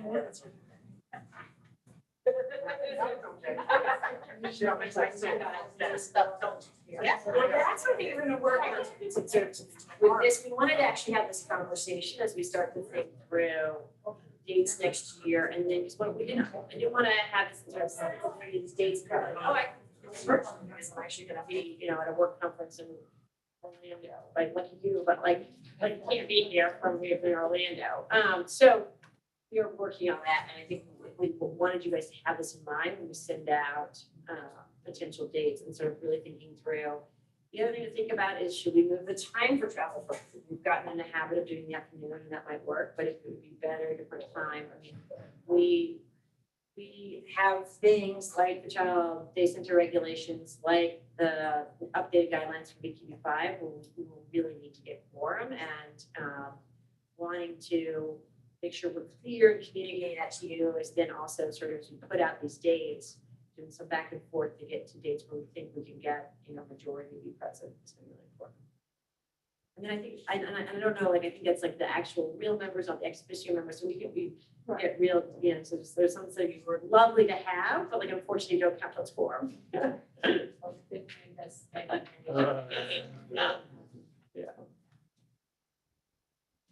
Great questions. Any other questions? This just then goes through the steps, again, laid out in the policy. If you are going to attend an in-person meeting virtually, we've got to kind of approve that. You've got to have the quorum present to approve the virtual participation and conduct meeting business. And then figuring out kind of how we make sure folks are aware, for any particular public meeting, who is present in person and who is virtual. The second bucket is around all virtual Ecac meetings, which again, I know we're very familiar with that we had to create. I was just at a warm, fuzzy moment about sort of our first meetings and sitting up in that little tiny room that I was sort of sequestered in and like locking the door and telling my small children to go away for our meetings, but when they were the all virtual. But so the key thing is, again, we went from saying you can't have any all virtual meetings, state emergencies over to now some flexibility. And we can do up to 2 times per year, all virtual, or 25% of meetings, whatever is greater. Then it cannot be consecutive. So this is kind of an example of like virtual, in person, virtual, forum. So I think we'll also think about that. I haven't quite wrapped our head around how to sort of send you some ideas, but sort of to think through what a potential schedule. Today's weather is a reminder that we probably want to push for some virtual when it might be inclement weather, like a December, January, just to sort of avoid those challenges that kind of could come up. But we will also seek to maximize this. We know travel is a big deal. We know that folks like Cheryl and Daryl are probably fending off small children as we speak. And so, we really appreciated the incredible participation we were able to get virtually, and so trying to kind of figure out how we can maximize that participation while also complying with all state laws. Well, maybe that would first, the Friday or Monday be, because anytime I think it's going to be at least 4 nights. I know. I just wondered that if anybody else has that. That's really- Okay. People were taken all the way from Norton. Like literally, I think we mapped it out. So we had Roberta, who's like in Cape Charles, and then Gina, who's in Norton. And like literally, you could also like get to Maine in the same amount of time, right? It's like 8 hours. So it's like, yes, no, I think, and actually I would say, we will send something out, some kind of like form to capture this, but if there's other ideas on like better times or how to do this morning or Friday, like there's nothing that says we gotten in the habit of Thursdays, but we are not wed to anything. The only thing we have to do is make sure that we follow the rules. That's great. All right, then you kind of, there's the parameters to look through. So we have to give notice, it'll be done virtually, we would do Zoom, we went today, if they're YouTube, again, we're very familiar with this.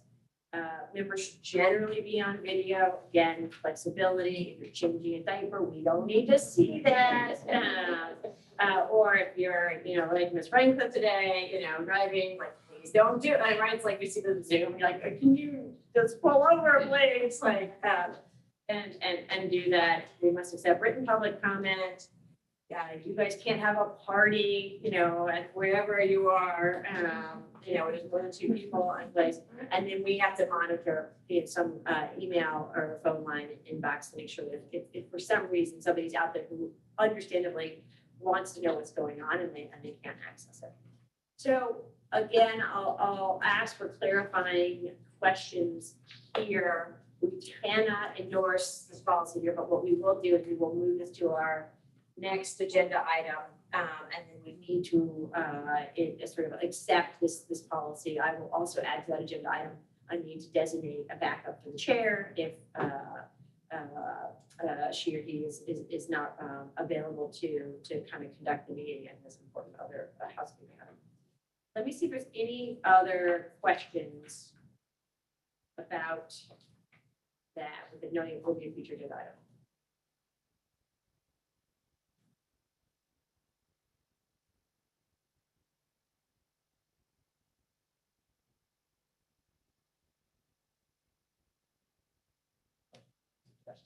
Let's hold that, because I'm not doing discussion. Let me just throw it out there, so you can. As far as with quorum, an issue for quorum is important. members are to notify the chair prior if they're not coming. Not coming to find prior. They tell you that morning they're not coming. You find out an hour before you start driving to be here for them. Yeah, something like So we'll hold that thought. I think, and again, I think we can accept in the same way we can more broadly accept public comment on this too, for anybody who's live streaming it. If there are ideas about whether it's scheduling or kind of additional details or recommendations that we should consider in our discussion when we come back together, very open to those. But I do think, you know, the other thing we're contemplating, we don't have total control over this in terms of the Board of Education calendar, but thinking through how we could look at what we expect to come up next year and kind of give you, when we sort of think about kind of parameters on when we think we might need to be kind of in person, you know, also sort of share what items might be. And again, there's a value in that both in terms of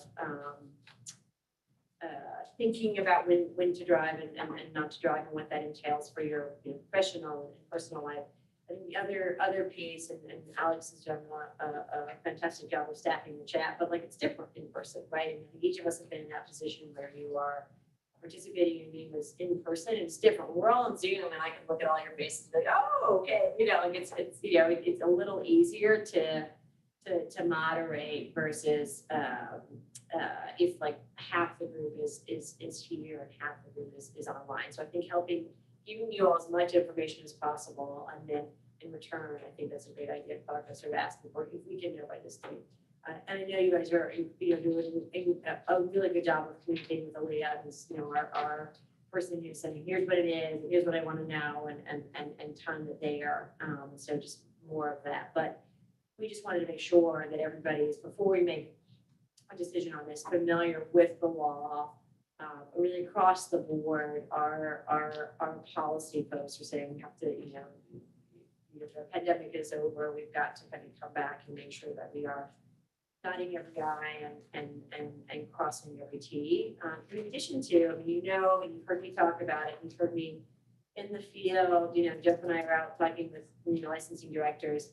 The extent to which, right, things like the child day center regulations really matter to thousands of our stakeholders, and wanting to be sure that we are making that information available, that folks have the time to go through those documents. You all are representative of your groups, but like we are always trying to get better at stakeholder engagement, and so that is the sort of true why behind the Freedom of Information Act, and making sure that we're doing that well this year as we have big things like the Child Day Center regulations or like the DQB5 guidelines that are out there, in fact, thousands of partners and practitioners. Any other questions? Points of discussion. Alex, do we receive any public comment that came in part of this meeting? I don't believe so. And Jeff's numbers, yes, before I forgot, thank you. So these are total numbers from March 1st, 2020, before the world fell apart, to November 1st. So the total capacity, and this is what we regulate. This is, if we don't regulate it, know about it, we have a 70,000 child increase in capacity. Note, that doesn't all mean there's still lots of places that are deserts, there's lots of infant care, we still need more infant care, everything along those lines. But we went from 390,000 to about 460,000 in terms of capacity. In terms of total subsidy vendor growth, we went up by almost 300. So it's about 11% increase up to 2,700. In the number of programs we regulate, and that means licensed, or it's an exempt program and we just kind of know about them, that increased from about 6,000 to 6,600, so about a 10% increase. So exciting news there. We know we have a lot more room to grow. We know we have a lot more areas that we need to target because there are pockets that didn't see these growths. We also know we need to do more for infant and toddler. But in terms of catching up to where we were, we probably say we're at a pretty good spot. I think Roberta had a question. Roberta, did you raise your hand? I did. I just had a quick question on the approval of electronic participation. And you may have already said this, and I can't hear some of the conversations. I just wanted to verify. You have two bullets, one saying on that slide, approval of electronic participation. And the first two bullets, first of all, members notify the chair that they plan to attend virtually. And then the second one is chair recommends approval or virtual participation, which is then voted on by Ecac and recorded in the minutes. So the connection between those two things, when someone notifies, if someone were to notify that they plan to attend it, they really wouldn't know if that was okay. Is that right? Until the meeting itself, they would show up and people would vote as to whether or not that was all right? Am I reading that right? I believe you are. I believe you are. It does seem a little problematic unless we're assuming that 100% of the time it's approved. Yes, I will confirm that with our policy office, but that would make it rather problematic if you had planned to do it and then you're sitting there and say, no, sorry, you can't. So that's a little. No, that's helpful. I mean, these are that we got sort of set of, again, as I said before, folks have been emailing you kind of. Yeah. Okay. I mean, I think from our perspective and I would speak from Shaki, and I think this group has been incredibly effective at online meetings and online. Yeah. You know, I wouldn't worry about it for our group, but again, you're right. The way this is written, we would not be able to offer a guarantee of that, and that would be problematic for somebody who really wanted to participate, but you know, and had a valid reason for not being there. But you know, the way it's written, we can't guarantee it. And Roberta, just a quick flag that the code does kind of specifically say, and I believe that this is reflected in our policy. I don't have it pulled up right in front of me, but I can confirm that the approval of virtual participation should only be declined or not approved if it doesn't meet the conditions that are laid out in the policy. So in general, the committee would have to have a specific objection saying that the person's virtual participation, you know, doesn't meet the basic kind of rules or guidelines that were set out. And so I think to Jenna's point, you know, that should theoretically be pretty rare, right?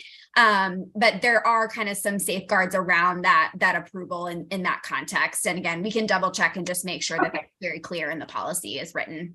Thanks. Okay. I think A5 kind of comes close to that. The committee may deny participation for personnel only if the participation would violate the policy. Good. So, yeah, just one little point to it that could just say. Yeah, and I think if you're talking, it's very garbled. If you're talking, it's very garbled. Like our connection.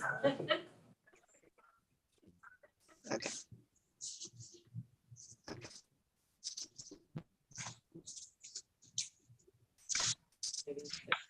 Jen, I was going to say that the FOIA law also is very clear that the policy has to be applied equally to each member.